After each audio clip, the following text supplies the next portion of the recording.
বুঝছো?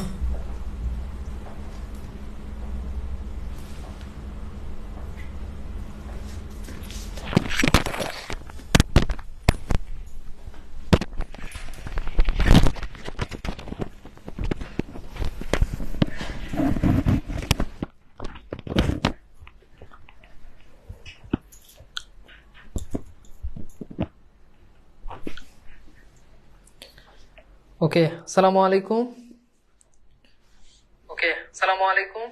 সুপ্রিয় শিক্ষার্থীরা, তোমাদের সবাইকে স্বাগত জানাচ্ছি আমাদের আজকের ক্লাসে। আমাকে একটু জানাও যে আমার কথা শুনতে পাচ্ছ কিনা এবং আমাদের সবকিছু ঠিক আছে কিনা, তাহলে আমরা শুরু করব আমাদের আজকের ক্লাস। হোপফুলি সবাই অনেক অনেক ভালো আছো এবং সুন্দর সুস্থ আছো। তো আমরা শুরু করব আমাদের আজকের ক্লাস। আজকের ক্লাসে আমরা যথারীতি আলোচনা করব আমাদের মাসি পিসি যেই গল্পটা রয়েছে সেটা নিয়ে আলোচনা করব।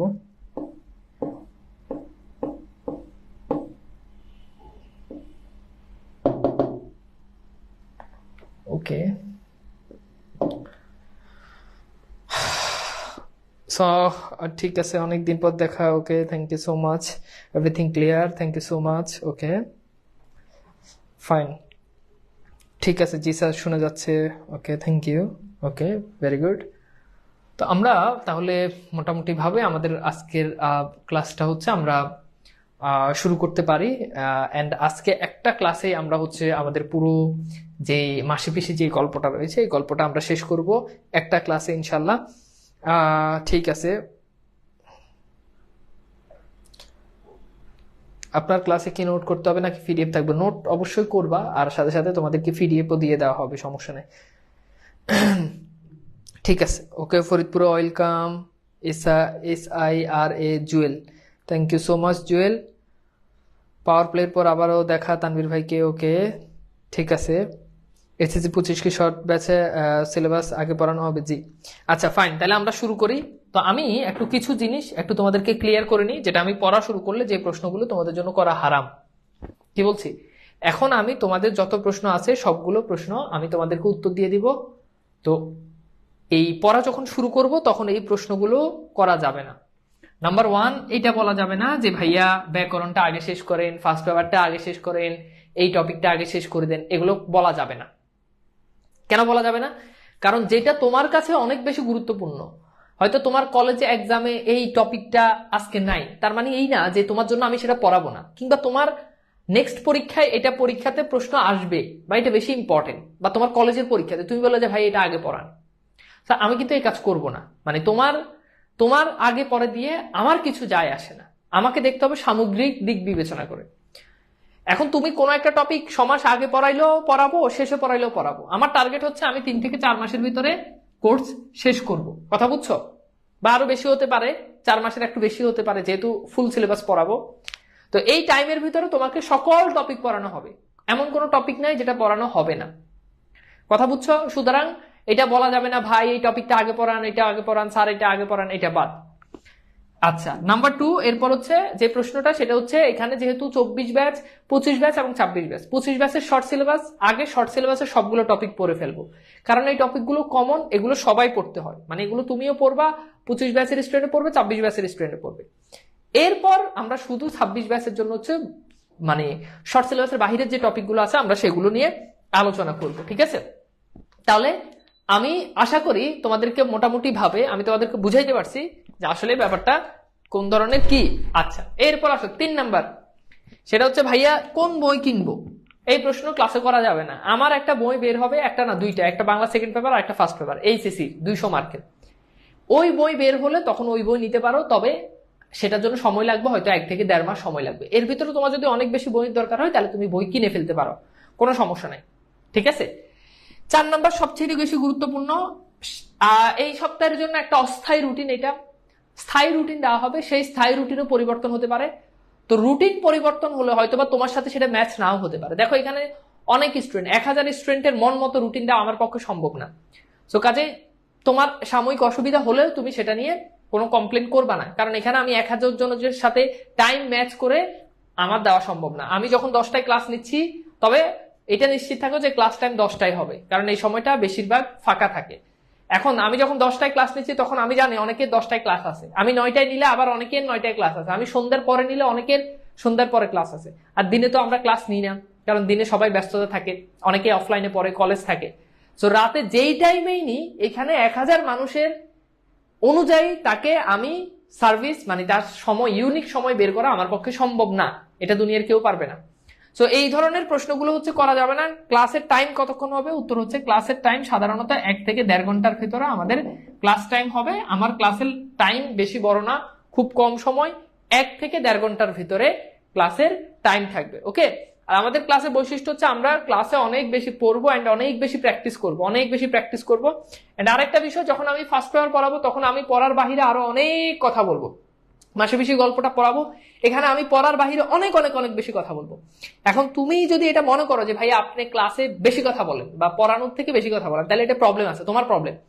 ব্যাপারটা হচ্ছে গল্প, কিন্তু এটা কিন্তু গল্প, এটা পড়া, বাট কেমন পড়া? এটা গল্প, সুতরাং এটা তুমি গল্প করেই পড়তে হবে। তো এটা কিন্তু তোমার ফিজিক্স, হায়ার ম্যাথ, এটা কিন্তু বায়োলজি না, এটা গল্প। সেকেন্ড পেপারের কথা বলতেছি না, ফার্স্ট পেপারের কথা, এটা গল্প। এখন আমি যদি এমন ভাবে তোমাকে গল্প পড়াই যে তুমি আমার ক্লাস করতে করতে ঘুম পাই যায়, মানে তোমার ঘুম পেয়ে যাচ্ছে, তাহলে এটা আমার জন্য সবচেয়ে বড় ব্যর্থতা। আমি যখন গল্প পড়াবো তখন তুমি গল্পটাকে খুব ভালোভাবে তোমার জীবনের সাথে তুমি সেটা রিয়েলাইজ করবা, আর তোমার চোখ থেকে ঘুম চলে যাবে, ঠিক আছে? আর তোমার মুখে হাসি থাকবে যে আমি তো এইভাবে কখনো শিখি নাই। তো এইভাবে আমরা গল্প পড়বো, এইভাবে আমরা ফার্স্ট পেপার পড়বো, ঠিক আছে? এটা কিন্তু বোরিং সাবজেক্ট না, বাংলা কিন্তু টোটালি বোরিং সাবজেক্ট না। বাংলাতে এমন কিছু নাই যেটা আমার মাথার উপর দিয়ে যাচ্ছে, বাংলাতে এমন কিছু নাই যে আমার পড়তে খুব বোরিং লাগতেছে, ঠিক আছে? সো এই হচ্ছে আমাদের মোটামুটি কথাবার্তা। আমরা এখানে ফুল সিলেবাস পড়বো, হ্যাঁ ঠিক আছে? ভাইয়া স্ক্রিন প্রবলেম, স্ক্রিনে কি ধরনের প্রবলেম? এই ছেলে 4-5 বার কমেন্ট করছে যে ভাইয়া স্ক্রিনে প্রবলেম, 6 বার কমেন্ট করছে। মানে কি সমস্যা স্ক্রিনে, কি সমস্যা? এই যে একটা ফালতু একটা কমেন্ট, স্ক্রিনে কোনো সমস্যা আছে? সবই তো ঠিকঠাক ভাবে দেখা যাচ্ছে, স্ক্রিনে প্রবলেম হচ্ছে। 7 বার কমেন্ট করছে, তো 2 বারের বেশি কেউ কোনো কমেন্ট করবা না, 2 বারের বেশি। আমার চোখে যদি কমেন্ট না পড়ে তাহলে কতক্ষণ পর আবার করবে? একসাথে এতগুলো কমেন্ট করলে বিশৃঙ্খলা তৈরি হয়। আর ক্লাসে পড়ার বাহিরে কোনো বাড়তি কোনো ধরনের কথা বললে আমার কাছে যদি মনে হয়, তাহলে আমি যদি দেখি, তাহলে আমি সেটা গ্রুপ থেকে তোমাকে ব্লক করে দিব। তোমাকে কিন্তু পুনরায় আবার অন্য আইডি দিয়ে কোর্স কিনে তোমাকে এই কোর্সে এনরোল করতে হবে, ঠিক আছে? ঠিক আছে, ক্লিয়ার? আমি কি ক্লিয়ার? আমি কি আলোচনায় যেতে পারি? তোমরা কি সব প্রশ্নের উত্তর পেয়েছো? ক্লাস যখন শুরু করব, যখন গল্প পড়াবো, তখন এই ধরনের মানে তখন বাহিরের প্রশ্ন করবা না, হ্যাঁ?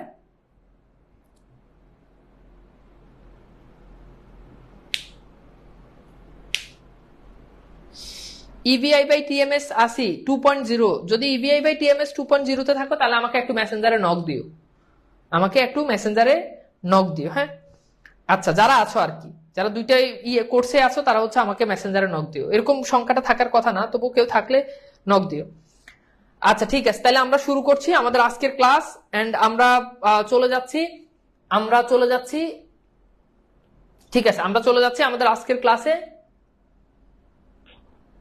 ঠিক আছে? ওকে, তো আমরা প্রথমত একটু লেখককে নিয়ে আলোচনা করব। লেখকের নাম হচ্ছে মানিক বন্দ্যোপাধ্যায়। আমরা মানিক বন্দ্যোপাধ্যায়কে নিয়ে কথাবার্তা বলবো। তো তিনি জন্মগ্রহণ করেন, তার পৈতৃক নিবাস ছিল ঢাকার বিক্রমপুরে। মানে পৈতৃক নিবাস হচ্ছে মানে পিতার বাড়ি, পৈতৃক নিবাস মানে হচ্ছে বাপের বাড়ি। ধরো আমি তানভীর, আমি জন্মগ্রহণ করছি ঢাকাতে, তাহলে আমার পৈতৃক নিবাস মানে আমি আমার বাপের বাড়ি ঢাকা, বাট আমি কোনো একটা কারণে আমি আমেরিকাতে জন্মগ্রহণ করছি, তাহলে আমার পৈতৃক নিবাস আমেরিকা না, কোথায়? ঢাকা, অর্থাৎ আমার বাপের বাড়ি।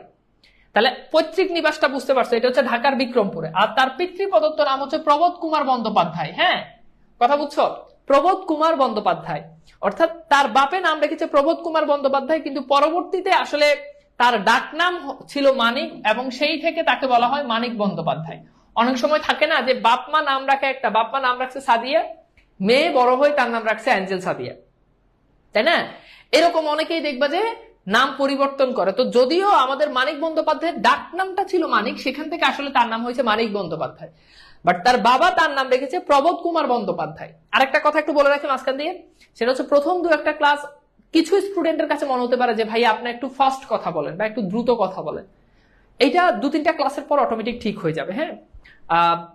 এটা 2-3টা ক্লাস আমার সাথে করলে তখন হচ্ছে অ্যাডজাস্ট হয়ে যাবে। অধিকাংশ স্টুডেন্ট অ্যাডজাস্ট হবে, বাট কিছু স্টুডেন্টের একটু প্রবলেম হবে, হ্যাঁ? আচ্ছা, এইবার আসো আমরা একটু দেখি যে তার উপন্যাসগুলোর ভিতরে রয়েছে জননী, রয়েছে দিবারাত্রির কাব্য, পদ্মা নদীর মাঝি। পদ্মা নদীর মাঝি এটা খুবই বিখ্যাত বাংলা সাহিত্যে একটা উপন্যাস। এরপর হচ্ছে পুতুল নাচের ইতিকথা, এরপর হচ্ছে চিহ্ন। এরপর তার গল্পগুলোর ভিতরে রয়েছে প্রাগৈতিহাসিক, সরীসৃপ, সমুদ্রের সাত, কুষ্ঠরোগীর বউ, টিকটিকি, হলুদ পোড়া, আজকাল পরশুর গল্প, হারানো নাচ জামাই, ছোট বকুলপুরের যাত্রী প্রবৃত্তি। এগুলো তোমরা বই থেকে একটু দেখে নিও, বইতেই দেওয়া আছে, আমরা সেখানে না যাই। এবার আসো আমরা একটা গুরুত্বপূর্ণ জিনিস, এই যে মাসি পিসি যে গল্পটা আছে, এই গল্পটা আমাদেরকে জানতে হবে যে এটা কোন পত্রিকাতে প্রথম প্রকাশিত হয়। উত্তর হচ্ছে পূর্বাশা পত্রিকা। এই 2024 সালে, অর্থাৎ যেই পরীক্ষাটা এখন হচ্ছে এইচএসসি পরীক্ষা, এখানে দুইটা বোর্ডে এই প্রশ্নটা আসছে যে মাসি পিসি গল্প কোন পত্রিকাতে প্রকাশিত হয়। উত্তর হচ্ছে পূর্বাশা। মাসি পিসি পূর্বাশা পত্রিকাতে প্রকাশিত হয়, ঠিক আছে। আচ্ছা, এরপর হচ্ছে আমরা যদি দেখি যে এই যে এই গল্পটা রয়েছে, এই গল্পটা ঐতিহ্য প্রকাশিত মানিক রচনাবলীর পঞ্চম খণ্ড থেকে এটা নেওয়া হয়েছে এবং প্রথম এটা সংকলন করা হয়েছে পরিস্থিতি নামক গল্পগ্রন্থে। তাহলে এটা কোথা থেকে সংকলন করা হয়েছে? উত্তর হচ্ছে পরিস্থিতি নামক গল্পগ্রন্থে। আর বর্তমান পাঠ গ্রহণ করেছে কোথা থেকে? বর্তমান এটা নেওয়া হয়েছে মানিক রচনাবলীর পঞ্চম খণ্ড থেকে। ওকে, এই জিনিসটা সবচেয়ে বেশি ইম্পর্টেন্ট যে এটা পূর্বাশা পত্রিকাতে কি হয়? প্রকাশিত হয়। পূর্বাশা পত্রিকাতে প্রকাশিত হয়। ওকে, পূর্বাশা পত্রিকাতে প্রকাশিত হয়। ফাইন, আমরা চলে যাচ্ছি আমাদের গল্পে। সো গল্পের এখানে যে থিমটা, সেটা হচ্ছে যেগুলো ইয়েলো কালার করে দেওয়া আছে, হলুদ কালার করে দেওয়া আছে, এগুলো হচ্ছে ব্যাখ্যা। এগুলো কি ব্যাখ্যা, এটা কিন্তু মূল আলোচনা না। যেমন এই যে ভাটা, এই ভাটা বলতে কি বুঝায় এটার ব্যাখ্যা এখানে দেওয়া আছে, তো পড়লে আমি বাকি সব বলে দিব। তো আমরা যাওয়ার আগে, এটা পড়ার আগে আমরা একটু সামারি করে নিই। এই গল্পের, মাসি পিসি গল্পের মূল বিষয়বস্তু হচ্ছে পুরুষতান্ত্রিক সমাজে, খেয়াল করো, পুরুষতান্ত্রিক সমাজে হ্যাঁ নারীদের অবস্থান। পুরুষতান্ত্রিক সমাজে নারীদের অবস্থান, আমি কি বুঝাইতে পারছি? তাহলে বলো তো মাসি পিসি গল্পের মূল বৈশিষ্ট্য কি বা মূল ভাব কি? উত্তর হচ্ছে পুরুষতান্ত্রিক সমাজে নারীদের অবস্থান। অর্থাৎ আমরা দেখি একটা সময় পুরুষতান্ত্রিক সমাজ ছিল, যদি এখন অনেকটা নারীতান্ত্রিক সমাজ হয়ে গিয়েছে। আগে পুরুষরা নারীদেরকে চালাতো, আর এখন নারীরা পুরুষদেরকে চালায়। তো সেই সময় আসলে নারীরা কিভাবে নির্যাতনের শিকার হতো? নারীরা তখনকার সময় ছিল পুরুষদের কেবল সাধনার বা ভোগের বস্তু ছিল। তো সেই ঘটনা আমরা এখানে দেখতে পাই। তো আমাদের এইখানে মূল ক্যারেক্টারটা হচ্ছে আল্লাদিকে নিয়ে। এই আল্লাদি, সে তার বাবা মাকে হারিয়েছে, তার বাবা মা কলেরায় একটা রোগে মারা গেছে, তার ভাই বোন যারা ছিল তারা মারা গেছে। তো এই আল্লাদিকে পরবর্তীতে বিবাহ হয় যোগু নামক একটা কি বলা যায়, একটা পুরুষের সাথে। সেই পুরুষটা কেমন? সে ছিল লোভী, সে ছিল নারী নির্যাতন করতো, অর্থাৎ বউয়ের গায়ে হাত তুলতো। তো যখন তাদের সংসারে বনিবনা হচ্ছে না এবং তার পরিবারের মানুষজন যখন তাকে প্রচুর অত্যাচার করতো, তখন আল্লাদির কেউই ছিল না, তার ছিল এক মাসি এবং তার ছিল আরেক পিসি। এই মাসি আর পিসির কাছে এসে আল্লাদি উঠে। কিন্তু যেখানে মাসি পিসি তারা নিজেরাই কিন্তু কি ছিল? বিধবা ছিল। এই বিধবা দুজন নারী, তারা নিজেরা চলতেই অবস্থা খারাপ, নিজেরা তারা কোন রকম বাসায় গিয়ে মানুষের কাজ করে। সেই দুজন নারী আবার আরেকজনের যেই ভাগ, সেটা হচ্ছে আল্লাদি। এই আল্লাদিকে নিয়ে তারা তখন যে অভাবের যে সংসার, সেটা তখন দেখানো। এবং আল্লাদি দেখতে শুনতে খুবই সুন্দর ছিল, এবং সুন্দর থাকার কারণে গ্রামের যেই পুরুষ যারা ছিল, সেই পুরুষরা আল্লাদিকে তারা কি করতো? অন্যভাবে তারা আল্লাদির দিকে তাকাতো এবং মাসি পিসির কাছে তারা ভাব জমাতো কোনোভাবে টাকা দিয়ে আল্লাদিকে কেনা যায় কিনা, আল্লাদিকে কোনোভাবে কি করা যায় কিনা, একটু টাকা পয়সা, মাসি পিসিকে কিছু টাকা পয়সা হাতের ভিতরে ঢুকে দিয়ে আল্লাদিকে একটু, বুঝতেই পারতেছো। তো এইভাবে আমরা দেখি এবং শেষ পর্যন্ত মাসি পিসি গল্প অন্যতম একটা লাভার বয়, নাম হচ্ছে তার গোকুল। গোকুল কোনোভাবেই হাত ছাড়ে না। এই গোকুল, সে হচ্ছে মাসি পিসি গল্পের খলনায়ক। আল্লাদির বাপের যে জায়গা জমি ছিল, এই জায়গা সম্পত্তি সে দখল করেছে। দখল করার পর সে আল্লাদিকেও নিতে চায় এবং আল্লাদিকে নেওয়ার জন্য সে তখন দারোগা বাবুকে নিয়ে আসে। মাসি পিসিকে রাতের মধ্যে কোথায়? কাছারি বাড়িতে যাইতে বলে, আর এখান দিয়ে গোকুল লোক ফিট করে রাখে যে মাসি পিসি গেলেই আল্লাদিকে তার লোকজন তুলে নিয়ে আসবে এবং আল্লাদিকে তার লাগবে। এই ছিল মারাত্মক আমাদের যে লাভার বয় সে। আমরা দেখি যে এখানে আসলে ঘটনা কি হয়েছে। এবার চলে যাচ্ছি আমরা শেষ বেলা খালে। এখন পুরো ভাটা। ভাটা মানে কি? যখন দেখবা নদী বা খালের কাছে সন্ধ্যার সময় দেখবে যে পানি নিচের দিকে নেমে যায়, উপরে দেখবা যে ময়লা আবর্জনা জমা হয়ে থাকে, এটাকে বলা হয় ভাটা। জল নেমে গিয়ে কাদা আর ভাঙা ইট পাটকেল ওজনে ভারী আবর্জনা বেরিয়ে পড়েছে। ওই যে পানি নেমে গেছে আর আবর্জনা দেখা যাচ্ছে। কংক্রিটের পোলের কাছে খালের ধারে লাগানো শালতি, শালতি শব্দ, শালতি মানে হচ্ছে নৌকা, মানে শাল কাঠ দিয়ে তৈরি, এটা শাল গাছের কাঠ দিয়ে তৈরি নৌকা।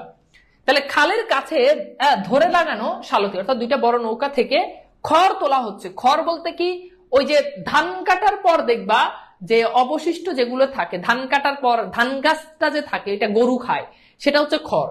তো সেখান থেকে তারা কি করছে যে খড় তোলা হচ্ছে পারে অর্থাৎ তীরে। পাশাপাশি জোড়া লাগানো দুইটা বড় শালতি বোঝায় আটি বাঁধা খড় তিনজনে মাথায় চড়ে, অর্থাৎ ওই যে খড়গুলো আছে এটা হচ্ছে তোমার কুমিল্লা নোয়াখালীর দিকে এটাকে খ্যার বলে। তিনজনে এগুলো মাথায় করে নিয়ে জমা করছে একটা মস্ত বড় গদায়, অর্থাৎ এই যে এই তিনজনে মাথায় করে এগুলো নিয়ে যাচ্ছে, নিয়ে গিয়ে একটা এরকম স্তূপ, গাদাই শব্দের অর্থ হচ্ছে স্তূপ, এইভাবে তারা কি করতেছে, স্তূপ করতেছে। এবং উঠানামার পথে ওরা খড় ফেলে দিয়েছে কাদায়, অর্থাৎ ওই যে খড়গুলো ওগুলো কাদার উপর ফেলে দিয়েছে যাতে করে তারা হাঁটতে পারে। কাদার উপর দেখবা যে হাঁটা যায় না, স্লিপ করে পড়ে যায়, তো যাতে করে হাঁটতে পারে এই জন্য তারা কি করছে, এই কাজটা করছে। এরপর দেখো শালতি থেকে ওদের মাথায় খড় তুলে দিচ্ছে দুজন, খুব গুরুত্বপূর্ণ। তাহলে এই যে নৌকা, এই নৌকা থেকে খড়গুলো তুলে দিচ্ছে দুজন। কয়জন? দুজন। এখন খেয়াল করে দেখো এই দুজন খুব গুরুত্বপূর্ণ। এই দুজন দেখো তো, এই দুজনে খড় তুলে দিচ্ছে, কিন্তু ওই যে গদা, এই গদায় খড় নিয়ে যাচ্ছে কতজন বলতো? তাহলে গদাতে খড় নিয়ে যাচ্ছে এই গাদায়, এই যে মানে ওই যে স্তূপ গাদা যেটাকে বলে, এই গাদায় এই খড়গুলো নিয়ে যাচ্ছে তিনজন। খুব গুরুত্বপূর্ণ প্রশ্ন। তাহলে শালতি থেকে নৌকা থেকে খড় তুলে দিচ্ছে দুজন আর নিয়ে যাচ্ছে তিনজন। ওকে, আচ্ছা। এরপর দেখো এখানে একজন ক্যারেক্টার, সেটা হচ্ছে এই দুজন কে কে, একজন হচ্ছে রহমান আর একজন হচ্ছে কৈলেশ, অর্থাৎ কৈলেশ আর রহমান এরা দুজন তুলে দিচ্ছে। এরপর দেখো একজনের বয়স হয়েছে, এই বয়স কার হয়েছে, সেটা হচ্ছে রহমানের হয়েছে। আট পাকা চুল, রোগা শরীর, অন্যজনকে কৈলেশ, মাঝ বয়সী, বেটে, জোয়ান, মাথায় ঠাসা কদম ছাটা, অর্থাৎ একেবারে মানে চুল নাই এমন। এরপর হচ্ছে কি, রুক্ষ চুল। এইবার দেখো আমরা এখান থেকে একটা প্রশ্ন সলভ করি। তো প্রশ্নটা হচ্ছে শালতি থেকে ওদের মাথায় খড় তুলে দিচ্ছে কতজন? প্রশ্নটা সলভ করো দ্রুত। একটু তোমরা যারা ক্লাসে যারা যুক্ত হবা তারা অবশ্যই এমসিকিউ গুলো সলভ করবা। ক্লাসে অনেক এমসিকিউ আমি ক্লাসে সলভ করে দিই, সো কোনো প্যারা নাই, যা পড়াবো তা থেকে পরীক্ষাতে প্রশ্ন আসবে। আর ছোট্ট করে আরেকটা কথা বলে রাখি, যারা এই যে আজকে প্রথম ক্লাস অনেকেই আমি জানি লাইভে যুক্ত হবা, পর থেকে আস্তে আস্তে তারা হারিয়ে যাবা। তো দয়া করে তারাই আসলে মানে ভালো করতে পারবা যারা শুরু থেকে শেষ পর্যন্ত সবগুলো ক্লাস লাইভে করতে পারবা। সো দয়া করে লাইভে ক্লাস করবা, এটাই তোমাদের প্রতি আমার রিকোয়েস্ট। লাইভে ক্লাস না করলে আসলে ক্লাস করার কোনো মূল্য নাই। আচ্ছা ফাইন। তো এখন বলছে যে শালতি থেকে ওদের মাথায় খড় তুলে দিচ্ছে কতজন? খেয়াল করো, শালতি থেকে ওদের মাথায় খড় তুলে দিচ্ছে কতজন? শালতি থেকে ওদের মাথায় খড় তুলে দিচ্ছে কতজন? উত্তর হচ্ছে কতজন? ভেরি গুড, উত্তর হচ্ছে দুইজন। আর তিনজন সেগুলো কি করছে? নিয়ে যাচ্ছে। এখন আমার প্রশ্ন হচ্ছে মাসিপিসি গল্পে, খেয়াল করো, মাসিপিসি গল্পে খড় তোলার কাজ করছে কতজন? খড় তোলার কাজে নিয়োজিত ছিল মোট কতজন? অর্থাৎ খড় তোলার কাজের সঙ্গে নিয়োজিত ছিল কতজন? তাহলে বলো এই প্রশ্নের উত্তর কি হবে? দেখো একটা আইকিউ খাটাও। প্রশ্ন হচ্ছে মাসিপিসি গল্পে খড় তোলার কাজের সঙ্গে যুক্ত ছিল কতজন? উত্তর কি? উত্তর কি 2 হবে, উত্তর কি 3 হবে, নাকি অন্য কিছু হবে বলো তো? Very good, thank you so much. Nafiza Antu বলেছে 5 জন। Very good. তাহলে 2 জন তুলে দিচ্ছে, 3 জন নিয়ে যাচ্ছে, তাহলে উত্তর হচ্ছে 5 জন। বুঝছো? ওকে, সো এইগুলো হচ্ছে প্রশ্ন। এইভাবে আমাদেরকে আসলে পড়তে হবে, প্রত্যেকটা জিনিস খুঁটিনাটি সহ পড়তে হবে। আচ্ছা, এরপর দেখো পুলের তলা দিয়ে ভাটার টান ঠেলে এগিয়ে এলো সরু লম্বা আরেকটা শালতি, অর্থাৎ পোলের কাছ দিয়ে সেখানে আরেকটা লম্বা নৌকা এসেছে।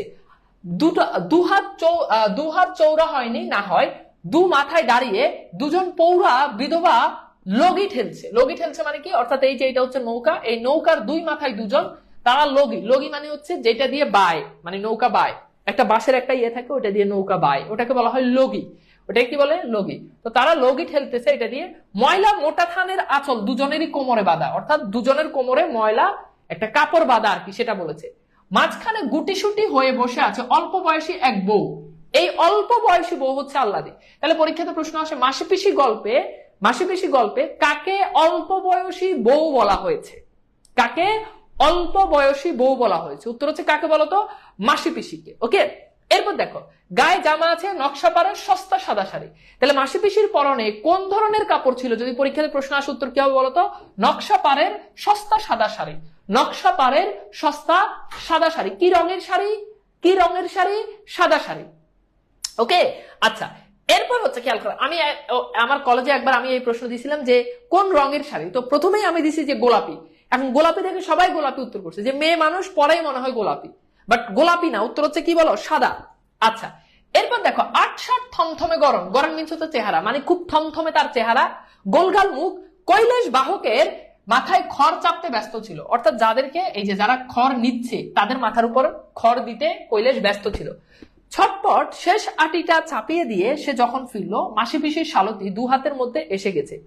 ও মাসি, ও গো পিসি, রাখো রাখো, খবর আছে শুনে যাও। অর্থাৎ একটা খবর আছে, তুমি সেটা শুনে যাও।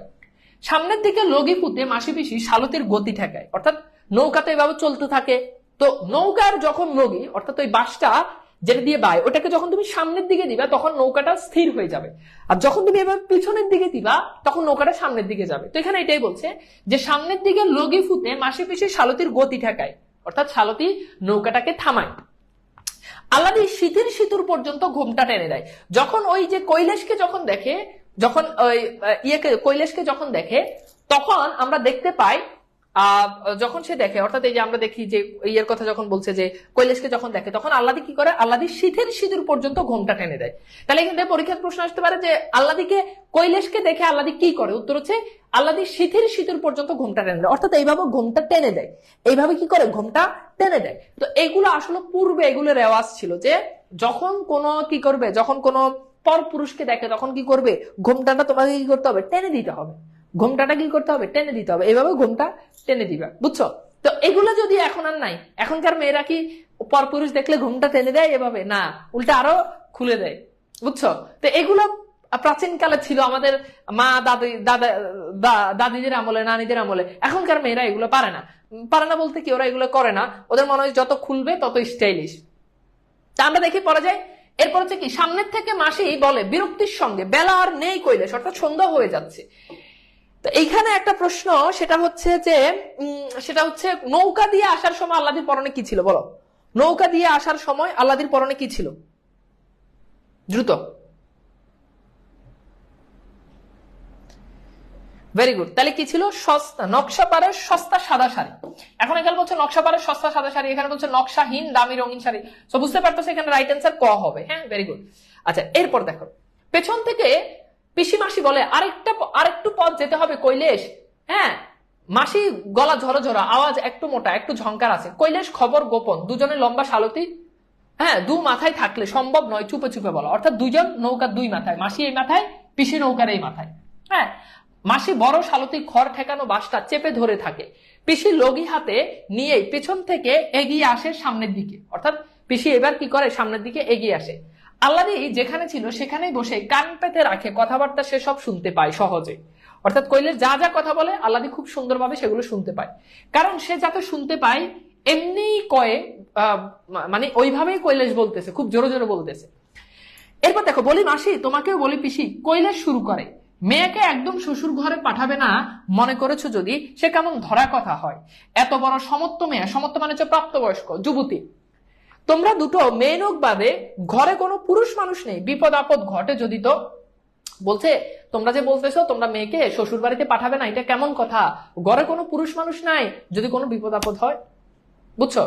আচ্ছা এরপর মাসি বলছে খুনসুটি রাখো তো দেখি কৈলাস, অর্থাৎ তামাশা। খুনসুটি মানে হচ্ছে তামাশা। হ্যাঁ, যে এই তামাশা রাখো, মস্করা এটা রাখো, মুদ্রা কথাটা কি তাই কও, অর্থাৎ আসল কথা কি সেটা বলো। বললে না খবর আছে কি, মানে কি খবর আছে সেটা বলো। হাসি তামাশা, মাসি পিসির কাছে মনে হচ্ছে যে এটা তাদের সাথে তামাশা করতেছে, এই জন্য বলছে খবর আছে, যে খবরটা বলো। তো এখানে প্রশ্ন হচ্ছে কার গলা ঝরো ঝরা, আওয়াজ একটু মোটা, উত্তর কি হবে বলতো? ওকে ঠিক আছে, কালারটা চেঞ্জ করলাম, এটাই দিই, লাল কালারটা দিই। হ্যাঁ, আচ্ছা তাহলে উত্তর কি হবে? উত্তর ভেরি গুড, উত্তর হচ্ছে মাসি পিসি। উত্তর হচ্ছে মাসি পিসি। একটু এখানে তোমাদেরকে দেখাই, এই যে দেখো মাসি পিসির গলা ঝরো ঝরা, আওয়াজ একটু মোটা, একটু ঝংকার আছে, তো উত্তর হবে কিন্তু মাসি পিসি। হ্যাঁ, আচ্ছা এরপর দেখো, পিসি বলে খবরটা কি তাই কও, বেলা আর নেই কৈলাস, অর্থাৎ সন্ধ্যা হয়ে যাচ্ছে। মাসি পিসির সাথে পারা যাবে না জেনে কৈলাস অগত্যা ফেনিয়ে রসিয়ে বলবার সে সোজা কথায় আসে, অর্থাৎ একেবারে ঘুরে ফেরায় না বলে সে সহজ কথা বলে। যোগুর সাথে দেখা হলো কাল। যোগুকে মনে আছে? যোগুকে বলো, আল্লাদির স্বামী। খড় তুলতেই দেখে সাজ হয়ে গেল, তার দোকানে একটু মানে আর কি চা খেতে গেছি, চায়ের দোকানে যোগুর সাথে দেখা। অর্থাৎ বলতেছে যে সন্ধ্যা হয়ে গেছে কালকে খড় তুলতে তুলতে, তাই চায়ের দোকানে গেলাম, যোগুর সাথে দেখা হলো। মাসি বলে চায়ের দোকানে না কিসের দোকানে? তাই বুঝছি কৈলেশ, তার কথাটা কি? পিসি বলে সেটা ছাড়া আর ওকে কোথায় দেখবে, হাতে দুটো পয়সা এলেই তোমারও স্বভাব বিগড়ে যায় কৈলেশ।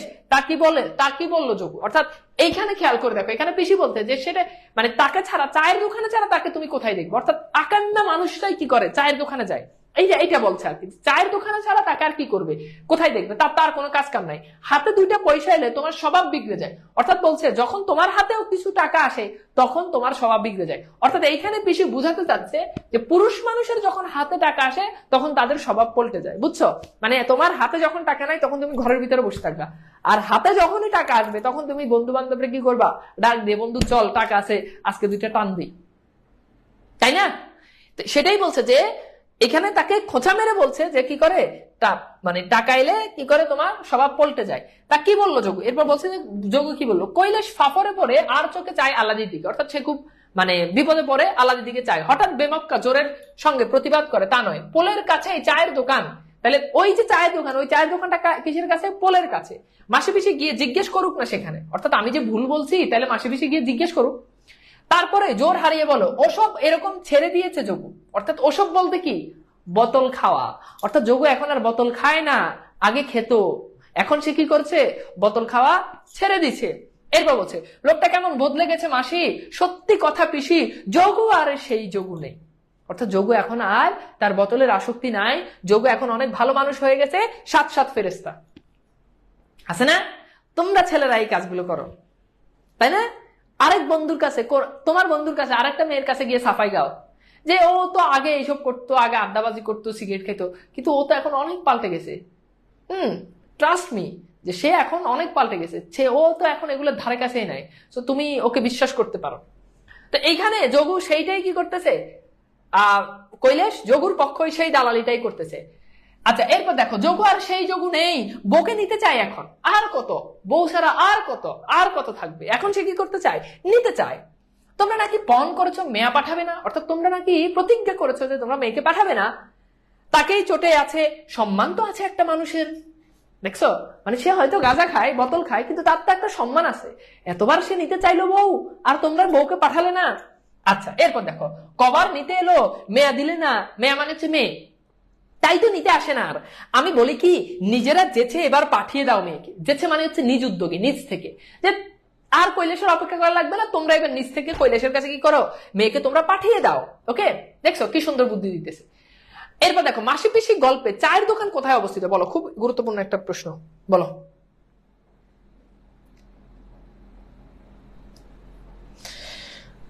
মাসি পিসি গল্পে চায়ের দোকান কোথায় অবস্থিত? ভেরি গুড, তাহলে পোলের কাছে। উত্তর হচ্ছে কি বলতো, পোলের কাছে। ওকে, ভেরি গুড, থ্যাংক ইউ। আচ্ছা, এরপর দেখো এবার মাসি কি বলতেছে। এবার মাসি বলছে পেট শুকিয়ে লাঠি চাটা খেতে। অর্থাৎ এখানে আমরা দেখতে পাই আল্লাদির প্রতি তারা যে নির্যাতন করেছে সেই নির্যাতনটা এখানে দেখা যাচ্ছে, যে পেট শুকিয়ে লাঠি চাটা খেতে। অর্থাৎ এই যে পেট শুকিয়ে লাঠি চাটা খেতে, কলকে পোড়ার ছেঁকা খেতে। অর্থাৎ কলকে পোড়ার ছেঁকা মানে কি বুঝতে পারছো? কলকে পোড়ার ছেঁকা হচ্ছে কলকে পোড়ার একটা ধরনের ছেঁক দিত, পোড়া ছেঁক দিত, সেই ছেঁকা দিতে। খুঁটির সাথে দড়ি বাঁধা হয়ে থাকতে দিনভর রাতভর। অর্থাৎ এই যে তিনটা জিনিস আমরা দেখতে পাই, আল্লাদিকে যে অমানবিক অত্যাচার করতো সেটা এখানে ফুটে উঠেছে।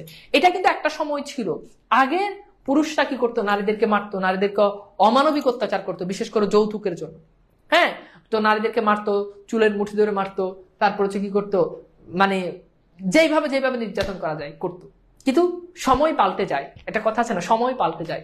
সময় পাল্টে গেছে, এখন নারীরা আর পুরুষদেরকে, জামাই আর বউকে নির্যাতন করা লাগে না। এখন বউয়ের নির্যাতনে হাজার হাজার পুরুষ আজকে আর পুরুষ নাই, পৌরুষ যেই তেজ সেটা হারিয়ে গেছে, বউয়ের কাছে নির্যাতনের শিকার।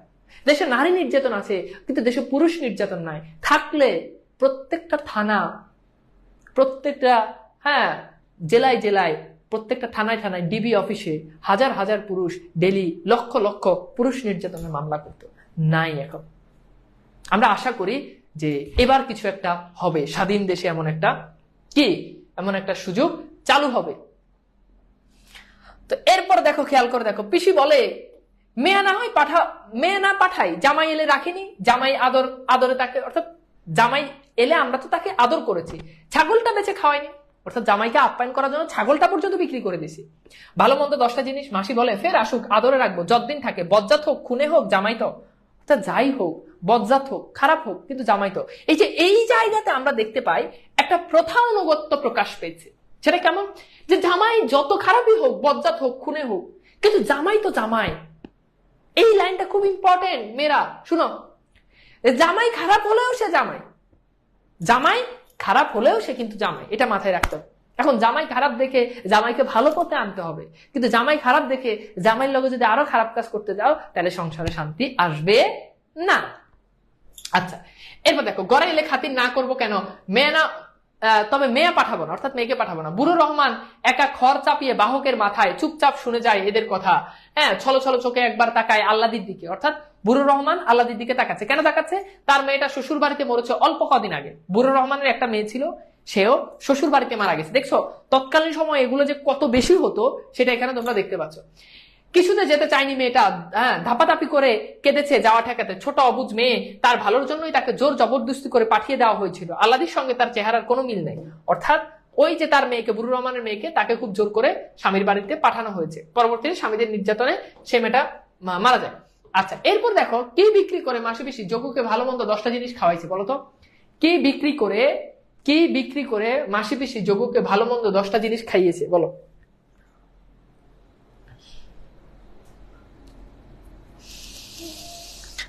ওকে, উত্তর কি? ছাগল বিক্রি করে তাকে খাওয়াইছে। Very good. আচ্ছা, এরপর দেখো, বয়সে সে ছিল অনেক ছোট, অর্থাৎ ওই যে বুড়ো রহমানের মেয়ের কথা বলতেছে।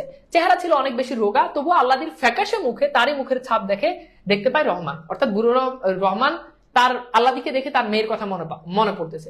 ঘরের আটি তুলে দেবার ফাঁকে ফাঁকে যখনই সে তাকায় আল্লাদির দিকে, কৈলেশ বলে, তবে আসল কথা বলি, যোগু মুখে বললো, মানে যোগু আমাকে বলেছে এবার সে মামলা করবে বউ নেবার জন্য। তার বউকে সে নিবে, তোমরা দিচ্ছ না, এই জন্য সে মামলা করবে। তার বিয়ে করা বউকে তোমরা আটকে রেখেছো বদ মতলবে, মামলা করলে বিপদে পড়বে। স্বামী নিতে চাইলে বউকে আটকে রাখার আইন নেই, অর্থাৎ জামাই যদি বউকে নিতে চায় তাহলে তোমরা বেঁধে রাখতে পারবে না, জেল হবে তোমাদের। আর যেমন বুঝলাম মামলা যোগু করবে আজকালের মধ্যে, অর্থাৎ কৈলাস তাদেরকে ভয় দেখাচ্ছে। মরবে তোমরা জানো মাসি, জানো পিসি, মারা পড়বে তোমরা একেবারে, অর্থাৎ তোমরা একদম মারা সারা হয়ে যাবে, বুঝছো? যে যদি মামলা করে তাহলে তোমাদের অবস্থা খারাপ হয়ে যাবে, তোমরা জেলে যাবা। তো এইখানে আমরা একটা প্রশ্ন দেখি যে যোগু কিসের জন্য মামলা করবে বলে কৈলাসের কাছে জানিয়েছে। যোগু কিসের জন্য মামলা করবে বলে কৈলাসের কাছে জানিয়েছে? সম্পত্তি দেওয়ার জন্য, বউ নেওয়ার জন্য, তারপর কি মাসি পিসির অন্যায় দখলদারিত্ব অবসানের জন্য, জায়গা জমির জন্য? খুবই গুরুত্বপূর্ণ একটা প্রশ্ন। তাহলে উত্তর কি বলতো? উত্তর হচ্ছে বউ নেওয়ার জন্য, অর্থাৎ খ হচ্ছে আমাদের রাইট অ্যান্সার। Very good. আচ্ছা, এরপর খেয়াল কর, এর বলছে আল্লাদি একটা শব্দ করো অস্ফুট আর্তনাদের মতো, মানে আল্লাদি একটু ভয় পায়। মাসি পিসি মুখ চাওয়াচাওয়ি করে কয়েকবার, মনে মনে তাদের একই কথা উদয় হয়েছে। চোখে চোখে চেয়ে সেটা শুধু জানাজানি করে নিল তারা। মাসি বলল, জেলে না হয় গেলাম কৈলেশ, কিন্তু মেয়া যদি স্বামীর কাছে যেতে না চায়, খুন হবার ভয়। অর্থাৎ আমরা না হয় জেলে যাবো, কিন্তু মেয়ে যদি স্বামীর কাছে না যেতে চায়, যে সে খুন হয়ে যাবে, এটার ভয়। এরপর বলে মাসি বড় শালতির খড় ঠেকানো বাঁশ ছেড়ে দিয়ে লোগে গুজে দেয় কাদায়, মানে ওই বৈঠা বাওয়া শুরু করে। হ্যাঁ, তারপর পিসি তরতর করে পেছনে গিয়ে লগি কাদায় গুজে হেলে পড়ে, শরীরের ভরে সরু লম্বা শালতিটাকে এগিয়ে দেয় ভাটার টানের বিপক্ষে। হ্যাঁ, বেলা একরকম নেই, ছায়া নেমেছে চারদিকে, অর্থাৎ চারদিকে সন্ধ্যা হয়ে গেছে। শকুনটা উড়ে এসে বসেছে পাতা শূন্য শুকনো গাছের গাছটায়, অর্থাৎ একটা পাতা শূন্য গাছে এসে শকুন উড়ে বসেছে। একটা শকুন উড়ে গেল, এই আশ্রয় ছেড়ে অল্প দূরে আরেকটা গাছের দিকে ঢাল ছেড়ে উঠতে আর নতুন ঢালে গিয়ে বসতে কি তার পাখা চাপটানি, অর্থাৎ একটা শকুন পাখা চাপটাচ্ছে, সেটার কথা বলেছে। মায়ের বোন পিসি আর বাপের বোন, মায়ের বোন মাসি আর বাপের বোন পিসি ছাড়া বাপের ঘরে আর কেউ নেই আল্লাদির। তাহলে আল্লাদির দুজন মানুষ আছে, একজন মাসি আর একজন পিসি, তাছাড়া আর কেউ নেই। দুর্ভিক্ষ কোনো মতে ঠেকেছিল তার বাপে। দুর্ভিক্ষ মানে তো বুঝো, যখন খাবারের বিশ্বব্যাপী যখন খাবারের অনেক সংকট দেখা যায়, মানুষ না খেয়ে মারা যায়, তো সেই সময়টা কোন রকম তার বাপে কি ছিল? বেঁচে ছিল। মহামারীর একটা রোগে, কলেরায়, তাহলে কোন রোগে মারা যায়? কলেরা। সে তার বউ আর ছেলে শেষ হয়ে গেল, অর্থাৎ কলেরায় আল্লাদির মা, তারপর হচ্ছে কি আল্লাদির ভাই, তারা কি হয়ে গেল? মারা গেল। মাসি পিসি তার আশ্রয়ে মাথা গুজে আছে অনেকদিন, অর্থাৎ আল্লাদির বাপের কাছে মাসি পিসি অনেকদিন ছিল, দূর ছাই সয়ে আর কুড়িয়ে পেতে খেয়ে নিরাশ্রয় বিধবারা যেমন থাকে, অর্থাৎ মোটামুটি খেয়ে পরে তারা বেঁচে ছিল। নিজেদের ভরণ পোষণের কিছু তারা রোজগার করতে ধান বানে, কাঁথা সেলাই করে, ডালের বড়ি বেচে, হ্যাঁ, হোগলা গাঁথে, শাক পাতা ফলমূল আটি কুড়িয়ে, অর্থাৎ বিভিন্ন কাজ করে, মানুষের কাঁথা সেলাই করে দেয়, তারপর হচ্ছে ডালের বড়ি বিক্রি করে, শাক পাতা ফলমূল তারা সেগুলো সংগ্রহ করে বিক্রি করে। এইভাবে মাসে পিছিয়ে তারা কি করে, টাকা রোজগার করে। শাক পাতা খুদকুড়ো ভোজন, বছরে 2 জোড়া থান পরন খরচ তো এই, অর্থাৎ বছরে তারা 2 জোড়া কাপড় হলে তাদের মোটামুটি হয়ে যায়। থান বলতে বোঝানো হচ্ছে কাপড়, হ্যাঁ, কাপড় হলে তাদের হয়ে যায়। তো তাদের যে খরচ সেটার কথা এখানে বলেছে। আলাদির বাবা মা ভাই বোন কোন রোগে আক্রান্ত হয়ে মারা গেছে? খুবই ইম্পর্টেন্ট, 2024 সালে এই প্রশ্নটা পরীক্ষা আসছে। তো এই প্রশ্নটা একটু সলভ করো।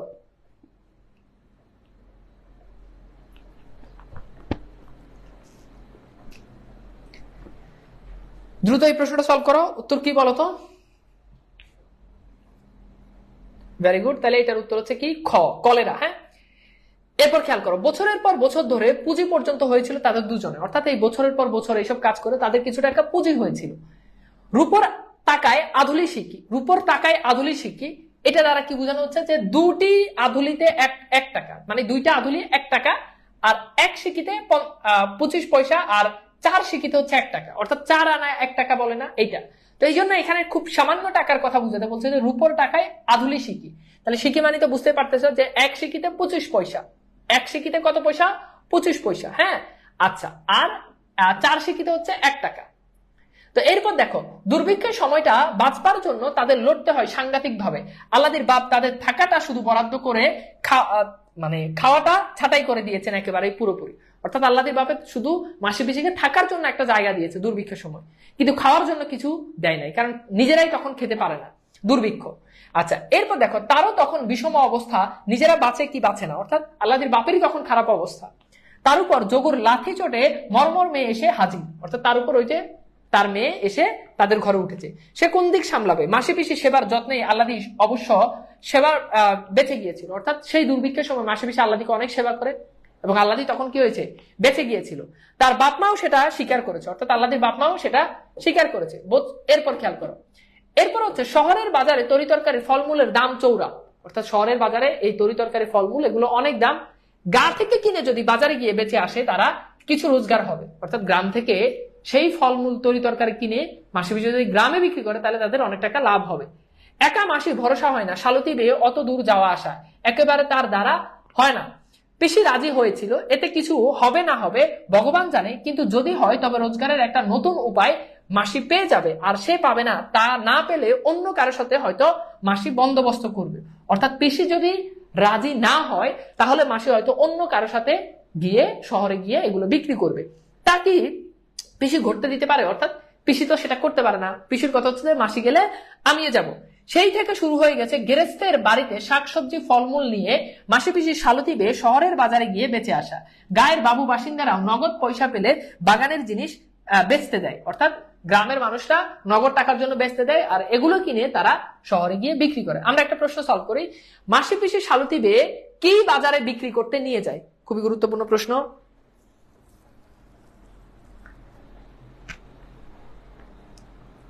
ঠিক আছে,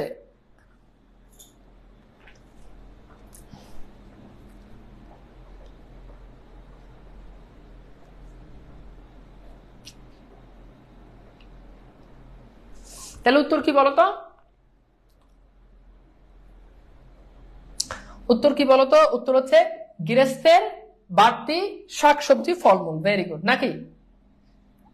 ওকে ওকে, ঠিক আছে। আচ্ছা, এরপর খেয়াল করো, এরপর হচ্ছে মাসি পিসির ভাব ছিল আগেও, অর্থাৎ তাদের দুজন ভাব মানে হচ্ছে মিল। অবস্থা এক, বয়স এক, এক ঘরে বাস, পরস্পরের কাছে ছাড়া সুখ দুঃখের কথা তারা কাকেই বা বলবে, কেই বা শুনবে। অর্থাৎ দুজনের বয়স এক, একই অবস্থা, দুজন বিধবা, তা একজনের দুঃখে সুখের কথা আরেকজনই তো বলবে, এটা ছাড়া আর কি। এরপর দেখো, তবে হিংসা দেশ রেশারেশিও ছিল যথেষ্ট, তবে তাদের ভিতরে খুব মানে ঝগড়া বিবাদও তাদের মধ্যে ছিল। কোন্দলও বেঁধে যেত কারণে অকারণে, অর্থাৎ কোন্দল মানে হচ্ছে ঝগড়া, তাদের দুজনের ভিতরে মারাত্মক রকম কি হতো? ঝগড়াও বেঁধে যেত। হ্যাঁ, আচ্ছা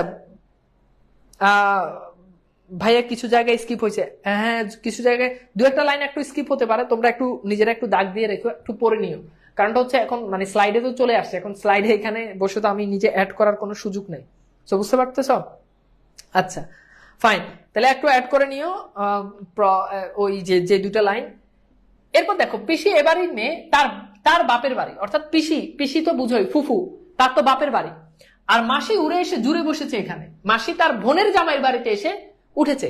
তাই মাসির উপর পিসির একটা অবজ্ঞা ভাবও ছিল, অর্থাৎ পিসি ভাব মানে মাসির সাথে একটু ভাব ধরতো যে তুই তো তোর বোনের জামাইয়ের বাড়িতে এসে উঠছস আর আমি তো আমার নিজের বাপের বাড়িতে আছি। এই নিয়ে পিসির অহংকার আর খোঁচাই সবচেয়ে অসহ্য লাগতো মাসির। এটা নিয়ে যখন খোঁচা দিত, তোমরা জানো যে মেয়েদের অন্যতম বৈশিষ্ট্য হচ্ছে তারা কি খোঁচা দিবে, পিঞ্চ। তো এটা দিলে তখন কি হতো, পিসির মাসির কাছে এটা খুব খারাপ লাগতো। ধীর শান্ত দুঃখী মানুষের মনে হতো এমনই তাদের, কিন্তু ঝগড়া বাঁধলে অবাক হয়ে যেতে হতো তাদের দেখে। সে কি রাগ, সে কি তেজ, সে কি গো, মনে হয় একেবারে বুঝি কামড়ে দেয় একে অপরকে। মানে এমন ভাবে তারা ঝগড়া করতো, মনে হচ্ছে যে একটা আরেকটাকে কামড়ে দিত। মেয়েদের ঝগড়া দেখলে যে মাঝে মধ্যে এরকম হয়, মনে হচ্ছে যে একটা আরেকটাকে কি করবো, কামড়ে দিবে। তাই বুঝি এই বুঝি কাটে বটি দিয়ে, মনে হচ্ছে যে একটা আর একটা কি করবে, বটি দিয়ে কেটে দিবে।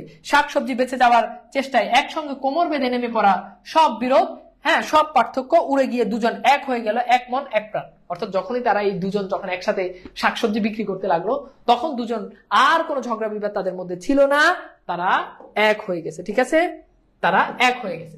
আচ্ছা, এইখানে একটা প্রশ্ন, পিসির কোন বিষয়টি মাসির সবচেয়ে অসহ্য লাগতো? পিসির কোন বিষয়টি মাসির সবচেয়ে অসহ্য লাগতো? স্যার ক্লাস করতে সমস্যা হচ্ছে, এই যে দেখো 2বার কমেন্ট করছে, কিন্তু ক্লাস করতে কোনো সমস্যা হচ্ছে না। ক্লাস করতে সমস্যা হলে আমার এখানে দেখাবে, যদি ক্লাসে কোনো প্রবলেম হয়, নেট আটকে যায়, সবকিছু হলে আমার এখানে দেখাবে। সো সমস্যা হলো তোমার নিজের সমস্যা, তোমার নিজের নেট খারাপ, আটকে যেতে পারে, কিন্তু এই জন্য তুমি কমেন্ট করে বিভ্রান্ত করিও না সবাইকে। আচ্ছা, তাহলে এটা কি হবে বলতো? উত্তর হচ্ছে অহংকার আর খোঁচা। অর্থাৎ মাসিকে যে অহংকার, এটা নিয়ে যে মাসি উড়ে এসে জুড়ে বসেছে, তাকে যে খোঁচা দেয়, এটাই তার সবচেয়ে অসহ্য লাগে। ঠিক আছে, ওকে, তাহলে উত্তর হচ্ছে কি ভি। আচ্ছা, আমরা কিন্তু ক্লাসের শেষের দিকে একদম লেটেস্ট যেই বোর্ড প্রশ্নগুলো রয়েছে সেগুলো সলভ করব।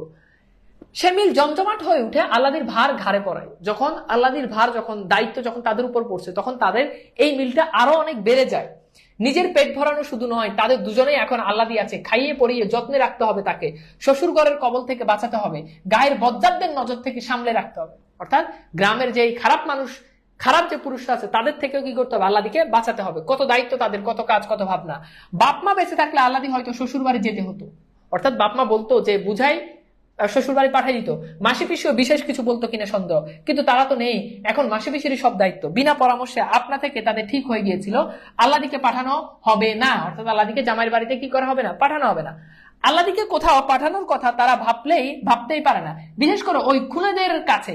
এই খুনেদের কাছে বলতে কাকে বোঝানো হচ্ছে বলতো? বলো, খুনেদের কাছে বলতে কাকে বোঝানো হচ্ছে? স্যার পিডিএফ কি থাকবে? জি, ক্লাসের শেষেই পিডিএফ দেওয়া হবে। আচ্ছা বলো, ওই খুনেদের কাছে, এই লাইনটা দিয়ে পরীক্ষাতে প্রশ্ন আসতে পারে। বিশেষ করে ওই খুনেদের কাছে কখনোই মেয়ে তারা পাঠাতে পারে না। এখন ওই খুনেদের বলতে কাকে বোঝানো হচ্ছে বলতো? খুনেদের বলতে বোঝানো হচ্ছে যোগু বা যোগুর পরিবারের মানুষদেরকে। ওকে, যাবার কথা ভাবলেই মেয়ে একেবারে আতঙ্কে ফাঁসুটে হয়ে যায়। মানে ফাঁসুটে মিনে হচ্ছে একেবারে ফ্যাকাশ হয়ে যায়, বিবর্ণ হয়ে যায়, মলিন হয়ে যায়, হ্যাঁ এরকম হয়ে যায়। ওকে, অর্থাৎ আল্লাহ দিয়েও সেটা ভাবতে পারে না। এরপর দেখো, বাপের ঘর দুয়ার জমি জামাটুকু আল্লাদিকে বর্তেছে, অর্থাৎ আল্লাদির বাপের যে জায়গা জমি আছে সেগুলো আল্লাদির উপরে, সেগুলো আল্লাদিরই। এখন যোগুর বউ নেবার আগ্রহ খুবই স্পষ্ট, অর্থাৎ যোগু বউ নিতে চায়, এই আগ্রহটা খুব স্পষ্ট। কেন স্পষ্ট? কারণ আল্লাদির নামে জায়গা জমি সম্পত্তি আছে। তো অনেক জায়গাতে দেখবা যে ছেলে বিয়ে করানোর আগে এই জিনিসটা দেখে যে মেয়ের বাপের কত সম্পদ আছে। আর মেয়ে যদি হয় বাপের একমাত্র মেয়ে, তাহলে মেয়ের বাপের যত সম্পত্তি আছে সবকিছু মেয়ের, আর মেয়ের সম্পত্তির ভাগ পাবে। মেয়ের যখন হয়ে যাবে তখন সেগুলো ভোগ করবে কে? জামাই। এটা এখনো অনেক জায়গাতে মেয়ে দেখতে গেলে, ছেলে বিয়ে করাতে গেলে ছেলের বাপ মা এটা দেখে। এখন তুমি বলো, তুমি কি ছেলের মানে মেয়ের বাপের জায়গা সম্পদ দেখবা নাকি মেয়েকে দেখবা? বলো ছেলেরা, কোনটা দেখবা? মেয়ের বাপের জায়গা সম্পদ অনেক, কিন্তু মেয়ে তোমার পছন্দ না, তাহলে বিয়ে করা যাবে না। আর মেয়ে অনেক পছন্দ, কিন্তু মেয়ের বাপের জায়গা সম্পদ নাই। ঠিক আছে, বাপ মা তাদের জায়গা থেকে দেখবে জায়গা জমি, কিভাবে আমার ছেলে জায়গা জমি থাকলে হ্যাঁ সামনের জীবনটা ভালো হবে, ভবিষ্যতে 2-4 পয়সা আসবে। কিন্তু তোমার তো জায়গা জমি না, তোমাকে দেখতে হবে তোমার জিনিসটা। কথা বুঝছো? আচ্ছা, সামান্যই ছিল তার বাপের, তারও সে কি মতো ছিল মোটে, বাকি গেছে গোকুলের কবলে। এই যে দেখো, গোকুলের কবলে, তাহলে গোকুল আল্লাদির বাপের জায়গা জমি কি করছে? দখল করছে। তবু মুফতে মানে হচ্ছে এমনিতেই, মানে বিনা পরিশ্রমে। তবু মুফতে যা পাওয়া যায় তাতেই যোগুর প্রবল লোভ, অর্থাৎ এমনিতেই যতটুকু পায় এটার উপরও যোগুর অনেক লোভ। খালি ঘরে আল্লাদিকে রেখে কোথাও যাবার সাহস তাদের হয় না। দুজনে মিলে যতদিন যদি যেতে হয় কোথাও, আল্লাদিকে তারা সঙ্গে নিয়ে যায়। মাসি বলে, ডরিস নি আল্লাদি, ভাওতা দিয়ে আমাদের দমাবার ফিকির সব। অর্থাৎ ভাওতা মানে হচ্ছে আমাদেরকে ভয় দেখিয়ে, আমাদেরকে আতঙ্ক, ওই যে কৈলাস যে বললো মামলা করবে, এইসব কথা বলে আমাদেরকে দমাবার, অর্থাৎ আমাদেরকে থামিয়ে দেওয়ার জন্য, আমাদেরকে ভয় দেখানোর জন্য এগুলো করতেছে। নয়তো কৈলাসকে দিয়ে এসব কথা বলাই মোদের। পিসি বলে, দুদিন বাদে ফের আসবে দেখিস জামাই, অর্থাৎ 2 দিন পরে যোগু আবার আসবে। তখন শুধলালে, কই না আমি তো ওসব কথা বলিনি কৈলাসকে। তখন মানে তখন সে বলবে, কই না আমি তো কৈলাসকে এই সমস্ত কথা একেবারেই বলিনি, বুঝছো? আচ্ছা, এরপর খেয়াল করো, আমরা একটা প্রশ্ন সলভ করি। এখানে হচ্ছে আল্লাদির বাবার বেশিরভাগ সম্পত্তি কার দখলে গেছে? খুবই গুরুত্বপূর্ণ, এগুলো ভার্সিটি অ্যাডমিশনের পরীক্ষাতে প্রশ্ন আসবে। বিয়ে করতাম না ভাই, মেয়েরও লোভ নাই, সম্পদেরও নাই। আচ্ছা, তাহলে সন্ন্যাসী জীবন গ্রহণ করো। যারা বলে যে আমি জীবনে বিয়ে করবো না, তাহলে খোঁজ নিয়ে দেখা যায় ওরা 3-4টা লোকে প্রেম করে, 2-3টা বিয়ে অলরেডি হয়ে গেছে। আমি আমার লাইফে এমন অনেক দেখেছি যে আমার এক মানে খুব কাছের বড় ভাই ছিল, তো বয়স 34 বছর। বললাম ভাই বিয়ে একটা করেন, সে বিয়ে করবেই না। পরে গিয়ে খোঁজ নিয়ে দেখা যায় যে তার 2টা বিয়ে, একটা মানিকগঞ্জে সে বিয়ে করছে, আর একটা বিয়ে লক্ষ্মীপুর। ঠিক আছে, এক দফা এক দাবি, তানভীর ভাইয়ের বিয়ে চাই, হবে। তোমরা টাকা জমাও এখন থেকে, কারণ বিয়ে হলে তো তোমাদেরকে হয়তো দাওয়াত নাও দিতে পারি, কিন্তু আমি জানি যে তোমাদের মন অনেক বড়, এবং তোমরা আমার বিয়েতে আমি যখনই পোস্ট দিব সাথে সাথে তোমরা আমার কুরিয়ারে তোমরা কি করবা, গিফট পাঠিয়ে দিবা। সো এখন থেকে তোমরা টাকা জমাও, প্রতি মাসে মাসে কিছু করে টাকা জমাও, যাতে একটা তোমাদের প্রত্যেকের টার্গেট থাকবে যাতে আমার বিয়েতে তোমরা অনেক বড় একটা কি দিতে পারো, গিফট দিতে পারো, অনেক বড়, কার থেকে কি বড় গিফট দিতে পারো। তো এইটার পরিচয়টা তোমরা দিবা, এবং সেটার জন্য এখন থেকে তোমাদেরকে কি করতে হবে, কিছু কিছু করে তোমাদেরকে টাকা জমাতে হবে। তো তোমরা টাকা জমাতে থাকো, বিয়ে হলে আমি তোমাদেরকে জানিয়ে দিব যে অমুক তারিখে বিয়ে, কোন জায়গায় বিয়ে সেটা হয়তো নাও বলবো, বাট বিয়ের তারিখটা বলে দিব। তো তোমরা তখন গিফট পাঠিয়ে দিতে পারো, আমি কুরিয়ার লোকেশন দিয়ে দিব। ওকে, সো ব্যাপার না। আমি জানি যে তোমরা এখন থেকে অনেকেই প্রস্তুতি নিচ্ছে, এবং অনেকে এখনো তোমরা ইতিমধ্যে গিফটও অলরেডি তোমরা কিনে রেখেছো। আমি জানি, আইনো যে মানে আমার প্রতি তোমাদের যে ভালোবাসা সেটা আমি জানি। তো তোমরা গুছিয়ে রাখো, খুব শীঘ্রই হয়ে যাবে। এন্ড দেখবা যে আসলে আমার তো ভাবতে অবাক লাগতো যে আমি তো দেখতে পাচ্ছি যে এই ব্যাচের স্টুডেন্ট তারা যেই পরিমাণ মানে ডেডিকেটেড, আমার স্পেশালি আমার বিয়ে নিয়ে যে পরিমাণ ডেডিকেটেড আমাকে গিফট দেওয়ার জন্য। আমি তো দেখতে যে এই গ্রুপ থেকে এত গিফট হবে যে আমার বাসাতে আমি জায়গা মানে রাখতে পারবো না।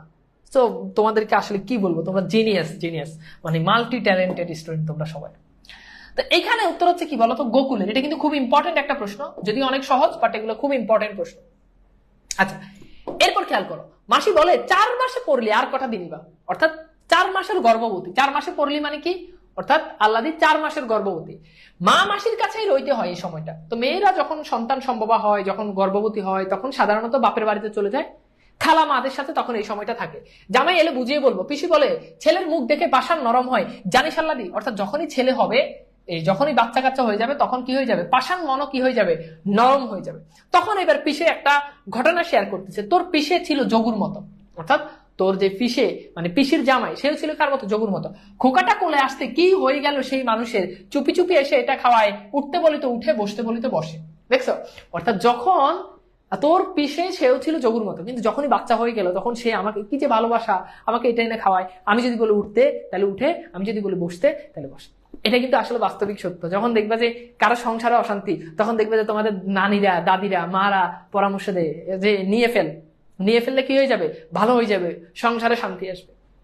অনেক সময় ছেলের দিকে তাকিয়ে বা বাপে কিংবা মা যেই খারাপ হোক, সে কি করে, নিজেকে আস্তে আস্তে কি করে, সংশোধন করে নেয়। কথা বুঝছো? তো এই জন্য তখন কি করে, এটা মানে পিসেও তাকে বলতে যে দেখিস তো যখন বাচ্চা কাচ্চা হয়ে যাবে তখন যোগু এরকম কি করবে, উঠতে বললে উঠবে, বসতে বললে বসবে। তখন মাসি আবার বলতেছে, মাসি বলে তোর মেশো মানে মাসির জামাই ঠিক ছিল, শাওরি ননদ ছিল ভাগ, মানে শাশুড়ি আর ননদ এরা কি ছিল, দজ্জাল ছিল, দজ্জাল।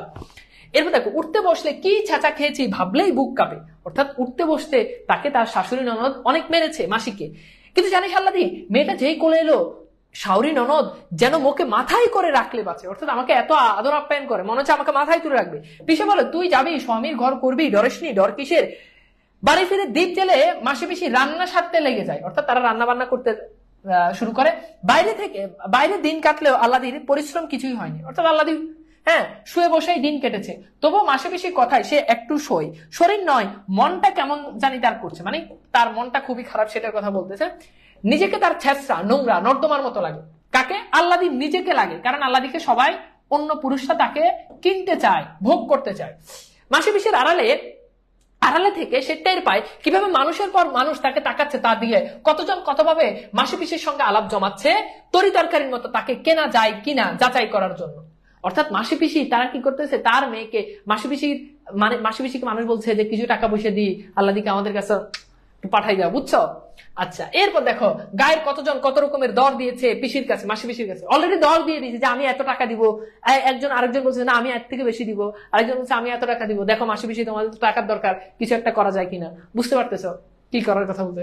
যাই হোক, আমরা গভীরে না যাই। এরপর হচ্ছে মাসি পিসিকে চিনে তারা অনেকটাই চুপচাপ হয়ে গেছে আজকাল, অর্থাৎ জানে যে মাসি পিসি এই কাম জীবনে করবে না, এই জন্য তারা চুপচাপ। কিন্তু গোকুল হাল ছাড়েনি। এই যে দেখো লাভার হয় গোকুল, সবাই হাল ছেড়ে দিয়েছে, কিন্তু গোকুল হাল ছাড়েনি, তার আল্লাদিকে লাগবে। মাসি পিসিকে পাগল করে তুলেছে গোকুল। মায়ের ভাড়া শব্দের অর্থ হচ্ছে মায়ের থেকেও, মানে ভাড়া বলতে বোঝানো হচ্ছে মায়ের থেকেও বেশি। তারই এই মাসি পিসি কি দুর্ভোগ তাদের জন্য। তারপর দেখো মাসি পিসিকে এত যন্ত্রণা দেওয়াচ্ছে, সে না হয় শ্বশুর করে লাঞ্ছনা সহিত যোগুল লাথি খেত ঈশ্বর তন্দ্রার ঘুমে ঘরে শিউরে উঠে আল্লাদি। অর্থাৎ সে ভাবতেছে মাসি পিসিকে এত কষ্ট দেওয়াচ্ছে, আমি না হয় স্বামীর বাড়িতে গিয়ে স্বামীর লাথি খেতাম, সেটা আমার জন্য অনেক ভালো হতো।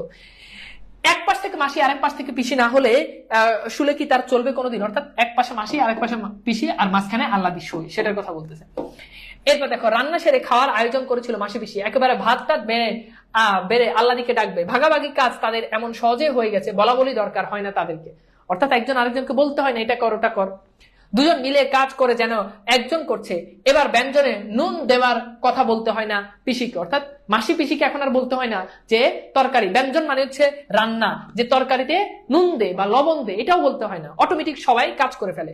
ঠিক সময় নুনের পাত্র এগিয়ে দেয় মাসির কাছে, বলা বলি করছে তার আল্লাদির কথা, আল্লাদির সুখ দুঃখ, আল্লাদির সমস্যা, আল্লাদির ভবিষ্যৎ। জামাই যদি আসে একটি করা কথাও বলা হবে না, এতটুকু খোঁচা দেওয়া হবে না, উপদেশ দিতে গেলে চটবে জামাই। পুরুষ মানুষ তো যতই হোক একটা করা তার উচিত, এটা করা তার উচিত নয়, এসব কিছু বলা হবে না তাকে। জামাই এসেছে তাই আনন্দে রাখবো, যেন ঠাই নেই এই ভাব দেখাবে মাসি পিসি আল্লাদিকে শিখিয়ে দিতে হবে। স্বামী এসেছে বলে যেন আল্লাদি গদগদ হওয়ার ভাব দেখায়। যে কদিন থাকবে জামাই সে যেন অনুভব করে সেই এখানকার কর্তা, সে এখানকার সর্বসার্বা। অর্থাৎ যোগু যদি আসে তাকে আর কোনো কড়া কথা বলা হবে না, কোনো খোঁচা দেওয়া হবে না, তাকে এমন ভাবে রাখা হবে যেন সে এই ঘরের কর্তা, সে এই ঘরের কি সর্বে সার্বা মানে হচ্ছে সব। ওকে, তো এইভাবে কি করা হবে, তাকে রাখা হবে। আচ্ছা, এরপর দেখো বাইরে থেকে হাক মানে হচ্ছে ডাক, বাইরে থেকে হাক আসে কানাই চকিদারের। তাহলে কানাই চকিদার কি করে, বাইরে থেকে ডাক দেয়। মাসি পিসি পরস্পরের মুখের দিকে তাকায়, জোরে জোরে নিঃশ্বাস পড়ে দুজনে। সারাটা দিন গেছে লড়ে লড়ে, সরকার বাবুর সঙ্গে বাজারের তেলা নিয়ে ঝগড়া করতে অর্ধেক জীবন বেরিয়ে গেছে দুজনের। অর্থাৎ মাসি পিসি অলরেডি সরকার বাবুর সঙ্গে বাজারের যে খাজনা এটা নিয়ে অনেক ঝগড়া করেছে। হ্যাঁ, তারপর দেখো এখন এলো কানাই চকিদার, হাঙ্গামা না এসে রাত্রে। তারপর দেখো গায়ের লোক যখন ঘুমাচ্ছে, রসুই চালা মানে হচ্ছে রসুই ঘর বা পাকঘর, রান্নাঘর। ঝাপ এটে মানে হচ্ছে দরজা দিয়ে মাসি পিসি বাইরে যায়। শুল্ক পক্ষের একাদশীর উপোস করেছে তারা। শুল্ক পক্ষ যখন হয় তখন উপোস করে, আমরা যেমন রোজা রাখি এরকম। আজ দ্বাদশী, হ্যাঁ, জ্যোৎস্না বেশ উজ্জ্বল। তো দ্বাদশীতে জ্যোৎস্না অনেক উজ্জ্বল হয়, মানে রাত্রে অনেক আলো থাকে। তো এরপর দেখো কানাইয়ের সঙ্গে গোকুলের যে তিনজন পেয়াদা এসেছে তাদের মাসি পিসি চিনতে পারে। অর্থাৎ শুধু কানাই আসে নাই, কানাইয়ের সঙ্গে গোকুলের তিনজন পেয়াদা, অর্থাৎ গোকুলের তিনজন যে পেয়াদা বলতে কি বোঝায়, চামচা, এরা যে আসে তাদেরকে সে চিনে। এরপর দেখো মাথায় লাল পাগড়ি আটা লোকটা তাদের অচেনা। তাহলে তাদের এই তিনজনের ভিতরে কাকে তাদের অচেনা, তার ভিতরে একজন হচ্ছে কে, মাথায় পাগড়ি আটা লোকটা। এরপর খেয়াল করে দেখো কানাই বলে কাছারি বাড়ি একবার যেতে হবে একবার। মাসি বলে এত রাতে, পিসি বলে মরণ নেই, পিসি বলে যে মরণ নাই। যখন কোনো জিনিস খুব বিরক্ত হয়ে যায় তখন আমরা বলি না যে তোর কি মরণ নাই, এইভাবে সে বলছে যে মরণ নেই। তো এখানে একটা প্রশ্ন সলভ করি, রান্না সেরে খাবার আয়োজনের সময় বাইরে থেকে কার হাক আসে, মানে কার ডাক আসে? ভাইয়া বাসায় নাকি এখন? হ্যাঁ, আমি বাসায়।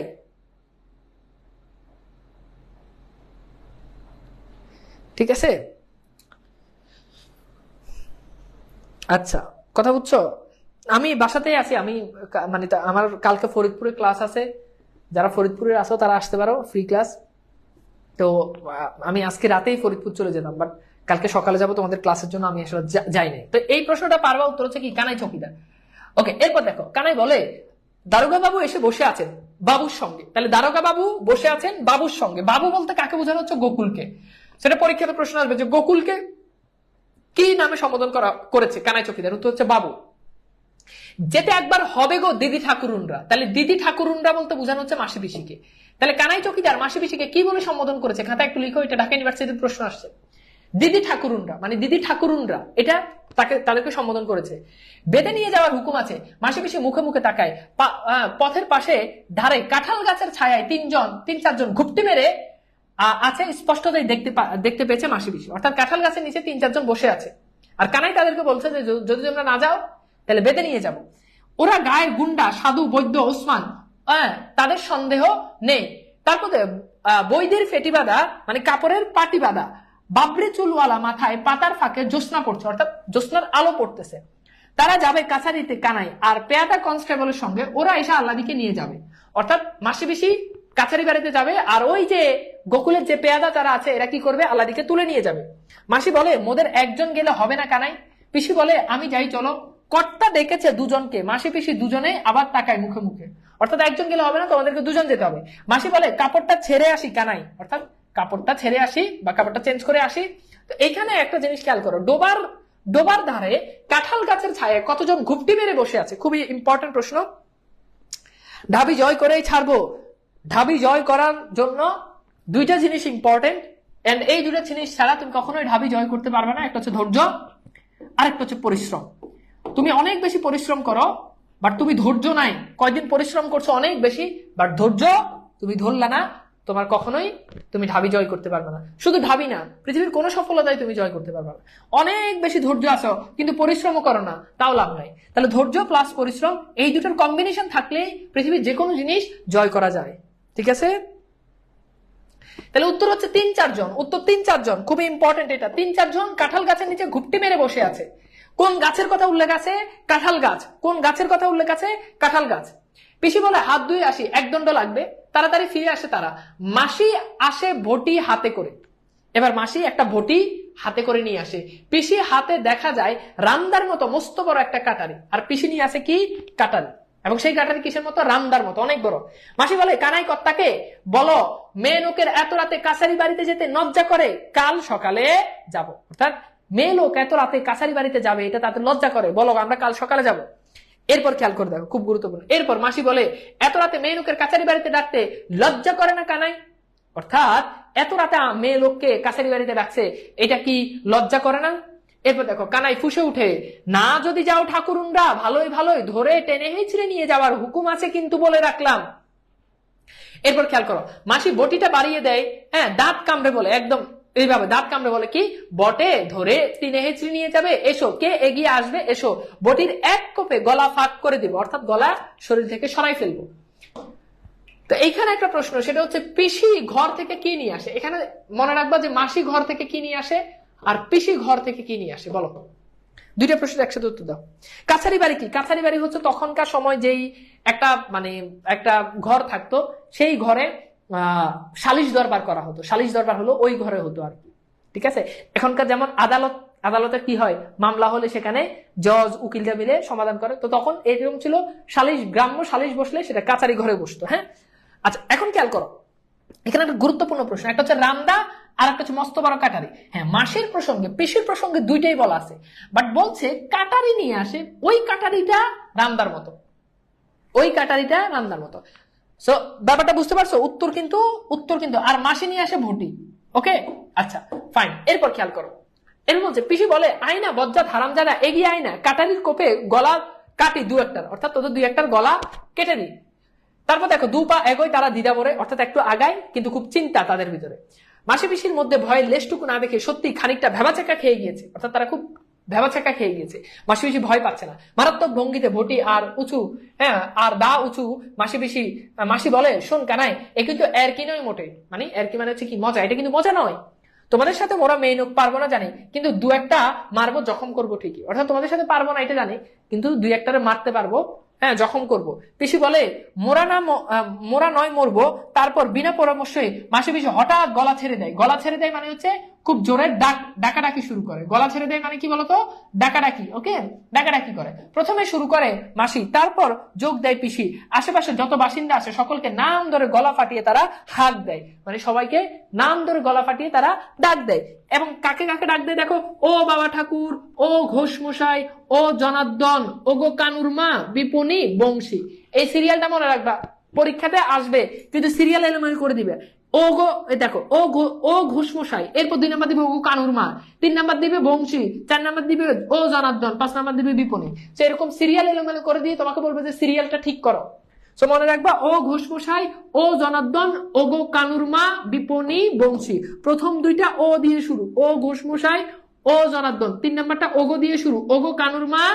তারপর 5 নাম্বারটা হচ্ছে কি বিপণী, 6 নাম্বারটা বংশী। ঠিক আছে? বা হ্যাঁ, 4 নাম্বারটা বিপণী, 5 নাম্বারটা হচ্ছে বংশী। এভাবেও মনে রাখবে। হ্যাঁ, এগুলো না মনে রাখলে কিন্তু পরীক্ষায় পারবা না। এরপর খেয়াল করো, কানাই অদৃশ্য হয়ে যায় দল বল নিয়ে। এত মানুষকে ডাকাডাকি করতেছে, কানাই এবার চলে যায়। হাঁকাহাঁকি ডাকাডাকি শুরু হয়ে যায় পাড়ায়। অনেকেই ছুটে আসে, কেউ কেউ ব্যাপার অনুমান করে ঘরের জানালা দিয়ে উকি দিয়ে বাইরে না বেরোয়। অনেকেই চলে আসে আর অনেকে বাইরে না বের হয়ে জানালা দিয়ে দেখতেছে। এই হট্টগোলের পর আরো নিঝুম, আরো থমথমে মনে হয় রাত্রিটা। আল্লাদিকে মাঝখানে নিয়ে শুয়ে আছে মাসি পিসির চোখ, হ্যাঁ মাসি পিসির চোখে, অর্থাৎ মাসি পিসি ঘুম আসে না তাদের চোখে। বিপদে পড়লে হাত দিলে এত পাড়ার এত লোক ছুটে আসে, এমন ভাবে প্রাণ খুলে এতখানি জ্বালার সঙ্গে নিজেদের মধ্যে খোলাখুলি ভাবে গোকুল আর দারোগার ব্যাপারটা 14 পুরুষ উদ্ধার করার সাহস পায়, জানা ছিল না মাসি পিসির। অর্থাৎ বিপদে পড়ে ডাক দিলে এত মানুষ আসে, এটা মাসি পিসি ভাবে নাই। তারা হাঁক ডাক শুরু করেছিল খানিকটা কানাইদের ভরকে দেওয়ার জন্য, অর্থাৎ কানাইদেরকে ভয় দেখানোর জন্য ডাক দিয়েছে, কিন্তু এত মানুষ চলে আসবে এটা তারা ভাবেনি। এত লোক এসে পড়বে আশা করেনি। তাদের জন্যই যতটা নয়, গোকুল আর দারোগার উপর রাগের জ্বালাই যেন ওদের ঘর থেকে টেনে বের করে এনেছে মনে হয় সকলের কথাবার্তা শুনে। অর্থাৎ মাসি পিসির জন্য মনে হয় এত লোক আসে নাই। এই যে গোকুল কানাই এদের অত্যাচারে মনে হচ্ছে যে কি মানুষগুলো অটোমেটিক ঘর থেকে বের হয়ে চলে আসছে। কেমন একটা স্বস্তি বোধ করে মাসি পিসি, বুকে নতুন জোর পায়, অর্থাৎ একটা জোর পায়। পিসি বলে, তাই ভাবছিলাম মেয়েটাকে কুটুম বাড়ি সরিয়ে দেওয়া সোনাদের ঘরে মাঝরাতে আগুন ধরিয়ে দিয়েছিল সেবার। তো এই যে এটা হচ্ছে একজনের নাম, তার নাম হচ্ছে সোনা। তাদের ঘরে একবার মাঝরাতে আগুন ধরিয়ে দিয়েছে। এখন মাসি পিসি চিন্তা করতেছে যে গোকুল যদি মাসি পিসির ঘরে আগুন ধরাই দেয় তাহলে তো কি হয়ে যাবে, বিপদ হয়ে যাবে। ঠিক আছে? আচ্ছা, এরপর খেয়াল করে দেখো, এরপর দেখো খানিক চুপচাপ ভাবে দুজন। মাসি বলে, সজাগ রইতে হবে রাতটা, অর্থাৎ এই রাত আমাদেরকে ঘুমালো হবে না। পিসি বলে, তাই ভালো, কাঁথা কম্বল চুবিয়ে রাখি জলে, কি জানি কি হয়। অর্থাৎ কাঁথা কম্বল এগুলো চুবিয়ে রাখি, যদি আগুন লাগিয়ে দেয় তাহলে এগুলো ঝাঁপ দিয়ে আগুন নেবানো যাবে। আস্তে চুপি চুপি তারা কথা কয়, আল্লাদির ঘুম না ভাঙে, যাতে আল্লাদির ঘুম না ভাঙে, এইভাবে তারা কথা বলে। অতি সদর্পে তারা বিছানা ছেড়ে উঠে। আল্লাদির বাপের আমলের গরুটা নেই, গামলাটা আছে। অর্থাৎ গামলা বলতে তো বুঝো ওই যে গরুকে যে খাবার দেয় বড় যে ইয়েগুলো, এগুলোকে বলা হয় গামলা। তারপর হচ্ছে কি, খরা থেকে জল ঢেলে, খরা বলতে কলস, জল ঢেলে মোটা কাঁথা আর পুরনো ছেঁড়া একটা কম্বল চুবিয়ে রাখে। চালায় আগুন ধরে উঠতে উঠতে গোড়ায় চাপা দিয়ে নেবানো যাতে সহজ হয়। ওকে, তারপর হচ্ছে কি, খরা আর হাড়ি কলসিতে আরো জল এনে রাখে তারা ডোবা থেকে, অর্থাৎ ডোবা থেকে জল এনে রাখে যাতে করে ওই জলগুলো মেরে যদি আগুন লাগিয়ে দেয় তাহলে আগুন যাতে বন্ধ করা যায়। বটি আর দা রাখে হাতের কাছে। বটি আর দা হাতের কাছে কেন রাখে? যাতে আল্লাদিকে নিতে এলে বটি দিয়ে যাতে কি করতে পারে, তাদেরকে আঘাত করতে পারে বা প্রতিহত করতে পারে। যুদ্ধের আয়োজন করে তৈরি হয়েছে মাসি পিসি। অর্থাৎ এই যে এই পানি কাঁথা কম্বল চুবিয়ে রেখে হাতের কাছে দা বটি রেখে তারা কি করেছে, যুদ্ধের প্রস্তুতি নিয়েছে। তারা কি করেছে বলতো, তারা একেবারে যুদ্ধের প্রস্তুতি নিয়েছে। আমি কি তোমাদেরকে বুঝাইতে পারছি? কবিতা গল্পটা কি বুঝতে পারছো? এইবার চলো আমরা একটু 2024 সালের বোর্ড প্রশ্নগুলো সলভ করি। তো প্রশ্ন বলছে, এটা আসছে দেখো এক্সামটা কিন্তু এখনো চলতেছে, সেই এক্সামের কোশ্চেন তোমাদেরকে এখনো সলভ করাচ্ছি। দিনাজপুর বোর্ড 2024 এক্সাম এখনো শেষ হয়নি, এক্সাম কিন্তু রানিং। তাহলে তোমরা বুঝো তোমরা কতটা মানে এইটা নিয়ে তোমরা আসলে গর্ববোধ করার বিষয় যে এক্সাম এখনো চলতেছে, এরই মধ্যে ভাই আমাদেরকে বোর্ড প্রশ্নগুলো সলভ করে দিচ্ছে। সো এই গর্বে তোমরা গর্বিত হওয়া উচিত। কি গর্বিত হওয়া উচিত? ওকে, তো এখানে বলছে মাসি পিসি তাদের সংগ্রামী জীবনে নিচের কোন কাজটির সাথে সম্পৃক্ত ছিল? ধান বানা, তারপর কি কাঁথা সেলাই করা। আচ্ছা, সম্পৃক্ত ছিল না, এখানে নাটা খেয়াল করতে হবে। এরপর কি ডালের বড়ি বেচা, অন্যদের বাসায় কাজ করা। অর্থাৎ মাসি পিসি এখানে 4টা অপশনের ভিতরে 3টা কাজ করেছে, একটা কাজ করেনি। প্রশ্ন হচ্ছে কোন কাজটার সাথে মাসি পিসি সম্পৃক্ত ছিল না? ভেরি গুড, উত্তর হচ্ছে কি অন্যের বাসায় কাজ করা। আমরা দেখেছি তারা ধান বাড়াচ্ছে, কাঁথা সেলাই করেছে, ডালের বড়ি বেচেছে, সবকিছু তাদের ছিল, বাট এটা ছিল না। তাহলে এটা এই প্রশ্নটা আসছে এখনো খুব বেশি দিন হয় নাই। ওকে, আচ্ছা, এরপর উত্তর হচ্ছে, এরপর দেখো এটা আসছে কোথায়, এটা আসছে দিনাজপুর বোর্ড 2024। তো এখানে খেয়াল করো, দিনাজপুর বোর্ড 2024 লিপির অনুমতি ছাড়া তার স্বামী নিশাম দ্বিতীয় বিবাহ করে। এই ঘটনায় লিপি প্রতিবাদ করলে নিশাম তাকে শারীরিকভাবে নির্যাতন করে। লিপি বাধ্য হয়ে বাপের বাড়ি চলে এলে নিশাম তার নামে 10 লক্ষ টাকার স্বর্ণ অলংকার চুরির মিথ্যা মামলা দেয়। তো বুঝতে পারতেছ, আমরা একটু দেখি এখান থেকে কি প্রশ্ন এসেছে। প্রশ্ন বলা হচ্ছে উদ্দীপকে নিশাম মাসিপিসি গল্পের কোন চরিত্রের সঙ্গে সাদৃশ্য বলো। নিশাম মাসিপিসি গল্পে কোন চরিত্রের সঙ্গে সাদৃশ্য? নিশাম মাসিপিসি গল্পে কোন চরিত্রের সঙ্গে সাদৃশ্য? উত্তর হচ্ছে কি বলতো? ভেরি গুড, উত্তর হচ্ছে যোগু। কারণ এখানে নিশাম তার নিজের দোষ এবং সে তার বউর উপর শারীরিক নির্যাতন করে, আর আমরা দেখতে পাই এখানে যোগু হচ্ছে তার বউর উপর অর্থাৎ আল্লাহর উপর শারীরিক নির্যাতন করে। তো এখানে বলছে উদ্দীপকের মাসিপিসি গল্পের সাদৃশ্যপূর্ণ দিক হলো কি? পুরুষের আধিপত্য, নারীর অসহায়ত্ব, নারী নির্যাতন। কোন বিষয়গুলো প্রকাশ পায়? এখানে 1 2 3 আছে, তো এখান থেকে তোমাকে আনসার করতে হবে। এখান থেকে আনসার করতে হবে যে 1 2 সঠিক নাকি 2 3 সঠিক নাকি 1 3 সঠিক নাকি 1 2 3 তিনটাই সঠিক। বলো কোনটা হবে, কোনটা হবে বলো, এখান থেকে উত্তর করো। তো বুঝতে পারতেছে এখানে তিনটাই সঠিক, কারণ এখানে আমরা দেখতে পাই যে নিশাম সে কি করেছে, সে তার স্ত্রীর অনুমতি ছাড়া দ্বিতীয় বিবাহ করেছে। সুতরাং পুরুষের আধিপত্য, নারীর থেকে অনুমতি নেওয়া লাগে, এই চিন্তা চেতনা পুরুষের মধ্যে নাই, এটা প্রকাশ পেয়েছে। নারীর অসহায়ত্ব, হ্যাঁ নারী কোনো কিছু করতে না পেরে সে কি করেছে, সে বাপের বাড়িতে চলে এসেছে, এখানে নারীর অসহায়ত্ব প্রকাশ পেয়েছে। আর নারী নির্যাতন, যখন সে যখন সে প্রতিবাদ করে তখন তাকে নিশাম কি করেছে, অত্যাচার করেছে। সুতরাং এখানে নারী নির্যাতনের দিকটি প্রকাশ পায়। সুতরাং এখানে তিনটাই হচ্ছে রাইট অ্যান্সার। ওকে, এরপর হচ্ছে রাজশাহী বোর্ড 2024 মাসিপিসি গল্পে গভীর ভাব গড়ে ওঠার কারণ কোনটি? অর্থাৎ মাসি আর পিসির মধ্যে আমরা জানি যে দুজনের মধ্যে ভাব ছিল, কিন্তু সেই ভাবটা আরো অনেক জমজমাট হয়ে গেছে। কোন কারণে, এক্স্যাক্টলি কোন কারণে হয়েছে? তো এটা রাজশাহী বোর্ড 2024 আসছে। বলো তো, প্রশ্নটা সলভ করো।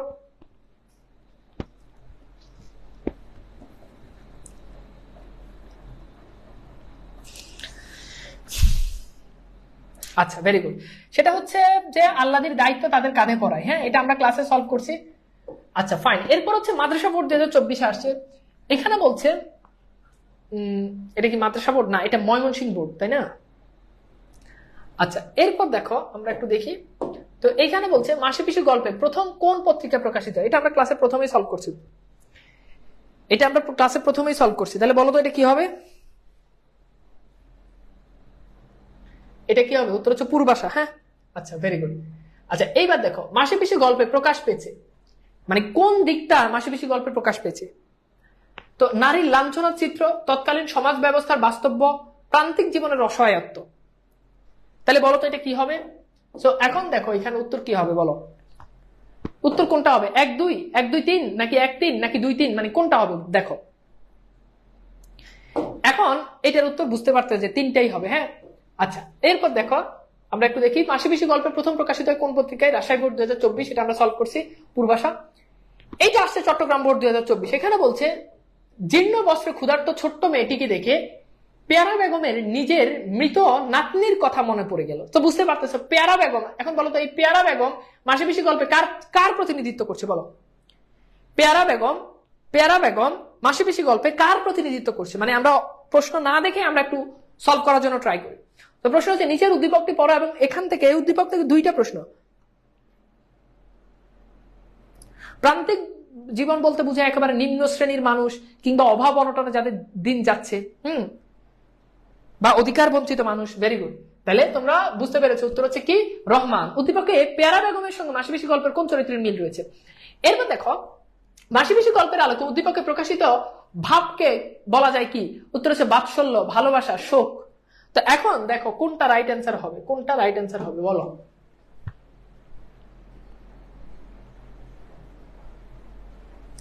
দ্রুত সলভ করো, দেখো তো সলভ করো।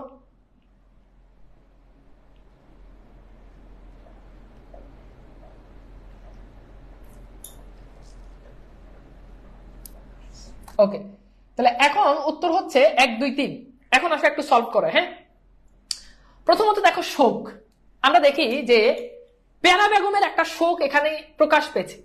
কারণ ওই যে কেন শোক প্রকাশ পেয়েছে? কারণ পেয়ারা বেগমের মৃত নাতনির কথা মনে পড়ছে। তার মানে মৃত মানুষের কথা যেহেতু মনে পড়ে, সুতরাং সেটা অবশ্যই শোক এবং সেটা অবশ্যই ভালোবাসা। তার নাতনির প্রতি তার ভালোবাসা আছে দেখেই তো মনে পড়ছে, নাহলে তো মনে পড়তো না। এরপর হচ্ছে বাৎসল্য, বাৎসল্য মানে হচ্ছে স্নেহ। সো এটা তো বুঝতেই পারতেছ যে এটা অবশ্যই স্নেহ হবে। বাৎসল্য শব্দের অর্থ কি? স্নেহ। সুতরাং 1 2 3 সবগুলোই হবে। হ্যাঁ, আচ্ছা এরপর দেখো এখানে আমরা দেখি যশোর বোর্ড 2024 যুদ্ধের আয়োজন করে তৈরি হয়ে মাসিপিসি, তো যুদ্ধের আয়োজন করে মাসিপিসি তৈরি হয়, এটা দ্বারা কি প্রকাশ পায়? সশস্ত্র প্রতিরোধ, তারপর হচ্ছে কি বলিষ্ঠ প্রতিবাদ, মানবিক জীবন যুদ্ধ, অস্তিত্বের সংগ্রাম। কি হবে বলতো? তো এটাও পারবা, এটা হচ্ছে মানবিক জীবন যুদ্ধ, অর্থাৎ মানুষের, এখন দেখো সশস্ত্র প্রতিরোধ এটা তো হবে না, হ্যাঁ, সশস্ত্র প্রতিরোধ মানে হচ্ছে কি বিপ্লবের ক্ষেত্রে এটা ব্যবহৃত হয়, সেটা হবে না। বলিষ্ঠ প্রতিবাদ, এখন বলিষ্ঠ প্রতিবাদ এটা হতে পারে। অস্তিত্বের সংগ্রাম, অস্তিত্বের সংগ্রাম হবে না। এরপর হচ্ছে মানবিক জীবন যুদ্ধ, তার মানে বুঝতে পারতে হবে যে মানুষ হিসাবে তাদের যে অধিকার পাওয়ার কথা পুরুষতান্ত্রিক সমাজে, সেই অধিকার প্রতিষ্ঠার জন্য তারা যে যুদ্ধ করেছে সেটা হচ্ছে মানবিক জীবন যুদ্ধ। সুতরাং উত্তর হচ্ছে কি বলতো? সি। এরপর দেখো আমরা একটু দেখি মাসিপিসি গল্পে গভীর ভাব গড়ে ওঠার কারণ কি, এটা আমরা সলভ করছি অলরেডি। এরপর হচ্ছে কি আল্লাহর দায়িত্ব কাঁধে পড়ায়। এরপর হচ্ছে মাসিপিসি গল্পে আল্লাহর বাপের কি রোগে মারা যায়, এটা আমরা অনেকবার সলভ করছি। এটা হচ্ছে কুমিল্লা বোর্ড 2024 প্রশ্নটা সলভ করো। সবগুলো প্রশ্ন এক্সপ্লেন করে দিচ্ছি যাতে করে পরবর্তীতে পড়তে গিয়ে প্রবলেম না হয়। হ্যাঁ, আচ্ছা, উত্তর কি বলতো? উত্তর হচ্ছে cholera. Very good. Rajshahi board 2023 Manik Bandyopadhyay কত সালে জন্মগ্রহণ করে? এটা লেখক পরিচিতি থেকে আসছে। দিবারাত্রির কাব্য কি জাতীয় রচনা? এটা হচ্ছে মানিক বন্দ্যোপাধ্যায়ের উপন্যাস। মাসিপিসি গল্পে চায়ের দোকান কোথায় অবস্থিত? এটা অলরেডি আমরা সলভ করছি, দিনাজপুর বোর্ড 2023। এটা হচ্ছে কি পোলের কাছে। তারপর হচ্ছে মাসিপিসি গল্পে বজ্জাত হোক খুনে হোক জামাই তো বাক্যটি দ্বারা প্রকাশ পেয়েছে কি? এটা আমি এই প্রশ্নটা আমি ক্লাসে বলে দিয়েছি যে জামাই খারাপ হলেও জামাই জামাই কেন?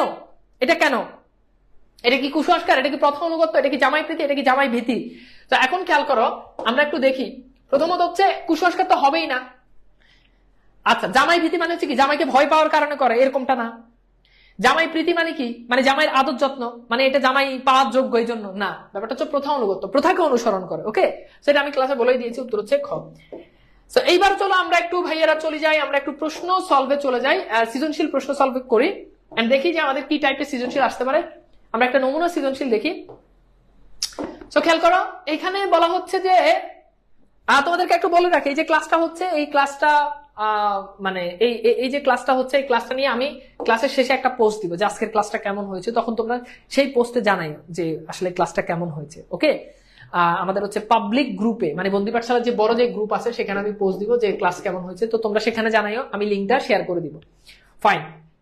এখন যেটা সেটা হচ্ছে যে আর হচ্ছে এই যে ক্লাসগুলো যে করো, এই ক্লাসগুলোর নোটগুলো হচ্ছে তোমরা বন্দি পাঠশালার গ্রুপে আপলোড দিবে। ওকে, বন্দি পাঠশালার গ্রুপে নোটগুলো আপলোড দিবা, ক্যাপশনে লিখে দিবা, প্রথমে আমার একটা ছবি দিবা, তারপর হচ্ছে নোটগুলো দিবা, ক্যাপশনে লিখে দিবা কোর্সের নাম, তারপর হচ্ছে ইনস্ট্রাক্টর, টপিক কি, এই তিনটা জিনিস দিয়ে দিবা, তাহলেই হবে। এবং নিয়মিত এই কাজটা করবে, হ্যান্ড নোটটা দিবে। আর কোর্সের প্রথম ক্লাস করে তোমার অনুভূতি কেমন সেটা ক্লাসে না বলে আমি যখন পোস্ট দিব সেইখানে গিয়ে হচ্ছে তোমরা জানাতে পারবা। ওকে, সেখানে গিয়ে তোমরা জানাই। আচ্ছা চলো এবার খেয়াল করো, আমরা একটু দেখি। রমিজ মিয়া 10 বছর আগে মারা গেলেও তার বৃদ্ধা স্ত্রী জরিনা খাতুন স্বামীর ভিটে ধরেও আজও পড়ে আছে। নিঃসন্তান এই পরিবারের কোনো ছেলে মেয়ে না থাকায় প্রতিবেশী খালেক ও তার স্ত্রী জরিনা খাতুনকে দেখাশোনা করে। জরিনা খাতুন তার নিজের ভিটামাটি খালেককে দিয়ে যাবে এমন কথা দিয়েছে, অথচ এই জমির উপর নজর পড়েছে গ্রামের মাতাব্বর রজব আলী। সে জাল দলিল তৈরি করে রেখেছে। তারপর দেখো, জরিনা খাতুন মারা গেলে সে এই জমি নিজের দখলে দাবি করবে। এ খবর জেনে জরিনা খাতুন থানা থেকে পুলিশ নিয়ে ভূমি অফিসে গিয়ে নিজের ভিটামাটি খালেককে লিখে দেয়। এখন আমার প্রশ্ন হচ্ছে, বলো তো এই যে মাতাব্বর রজব আলী মাসিপিসি গল্পে কার প্রতিনিধিত্ব করছে বলো?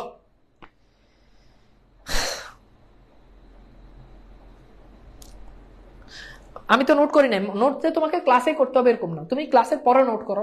এখানে যে গুরুত্বপূর্ণ ক্যারেক্টার, গুরুত্বপূর্ণ এমসিকিউ, এগুলো নোট করো, গুরুত্বপূর্ণ লাইনগুলো নোট করো, মূল ভাবটা নোট করো, বুঝছো?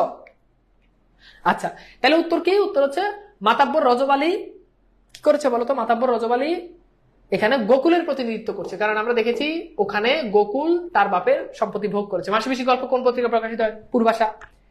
এরপর হচ্ছে মাসিপিসি গল্প আল্লাদিকে স্বামীর বাড়িতে পাঠাতে চায় না কেন? কোন কারণে চায় না?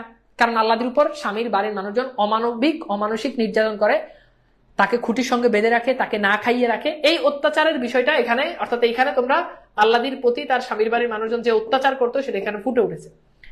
এরপর সি নাম্বার হচ্ছে উদ্দীপকের রজব আলীর সঙ্গে মাসিপিসির গল্পে কোন চরিত্রের সাদৃশ্য পাওয়া যায়? উত্তর হচ্ছে গোকুল, কারণ আমরা দেখেছি মাসিপিসি গল্পে আল্লাদির বাপের সম্পত্তি দখল করেছে গোকুল, আর উদ্দীপকে আমরা দেখতে পাই যে জরিনা বেগম, জরিনা খাতুনের সম্পত্তি দখল করতে পায়তারা করেছে মাতাব্বর রজব আলী। ঠিক আছে।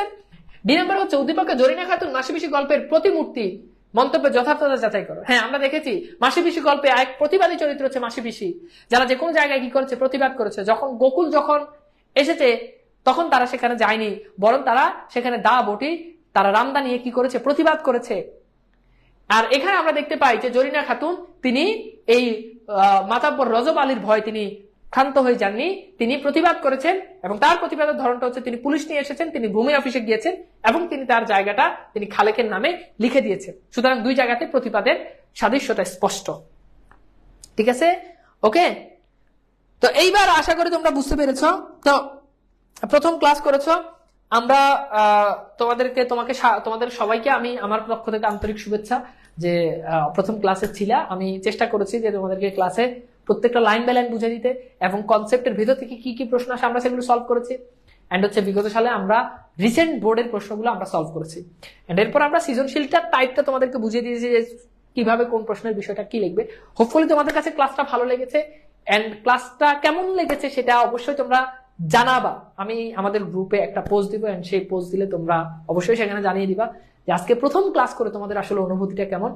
এন্ড এই সপ্তাহে তোমাদের 4 দিন রুটিন হবে, পরের সপ্তাহ থেকে রুটিন চেঞ্জ হবে। এই সপ্তাহে একটা অস্থায়ী রুটিন দিয়েছি, সেই রুটিন অনুযায়ী ইনশাআল্লাহ তোমাদের ক্লাস চলবে। সো হোপফুলি তোমরা সবাই ভালো ক্লাসটা এনজয় করেছো এবং আমাদের পুরো কোর্সে তোমাদের প্রতি আমাদের আমার রিকোয়েস্ট পার্সোনালি সেটা হচ্ছে নোট করবা, নোটগুলো আপলোড দিবা, এরপর হচ্ছে লাইভে ক্লাস করবা, 3 নাম্বার হচ্ছে এক্সামগুলো নিয়মিত দিবা। এই 3টা কাজ করবা ইনশাআল্লাহ। বাংলা 200 মার্কের প্রস্তুতি আমি গুছিয়ে দিব এন্ড ডেডিকেশনের জায়গা থেকে আমার জায়গা থেকে কোনো কিছু কি হবে না, তোমার জন্য কম হবে না। তো সবাই অনেক অনেক ভালো থাকবা এন্ড রুটিন অনুযায়ী তোমাদের ক্লাস হবে। সবার জন্য অনেক অনেক শুভকামনা, ভালো থাকবা। আজকের মতো বিদায় নিচ্ছি। আর আমি পোস্ট দিলে অবশ্যই সেখানে পোস্টে ঢুকে কমেন্ট করবো, ওই লিঙ্কে ঢুকে কমেন্ট করে আসবে। হ্যাঁ, ভালো থাকবা, আল্লাহ হাফেজ।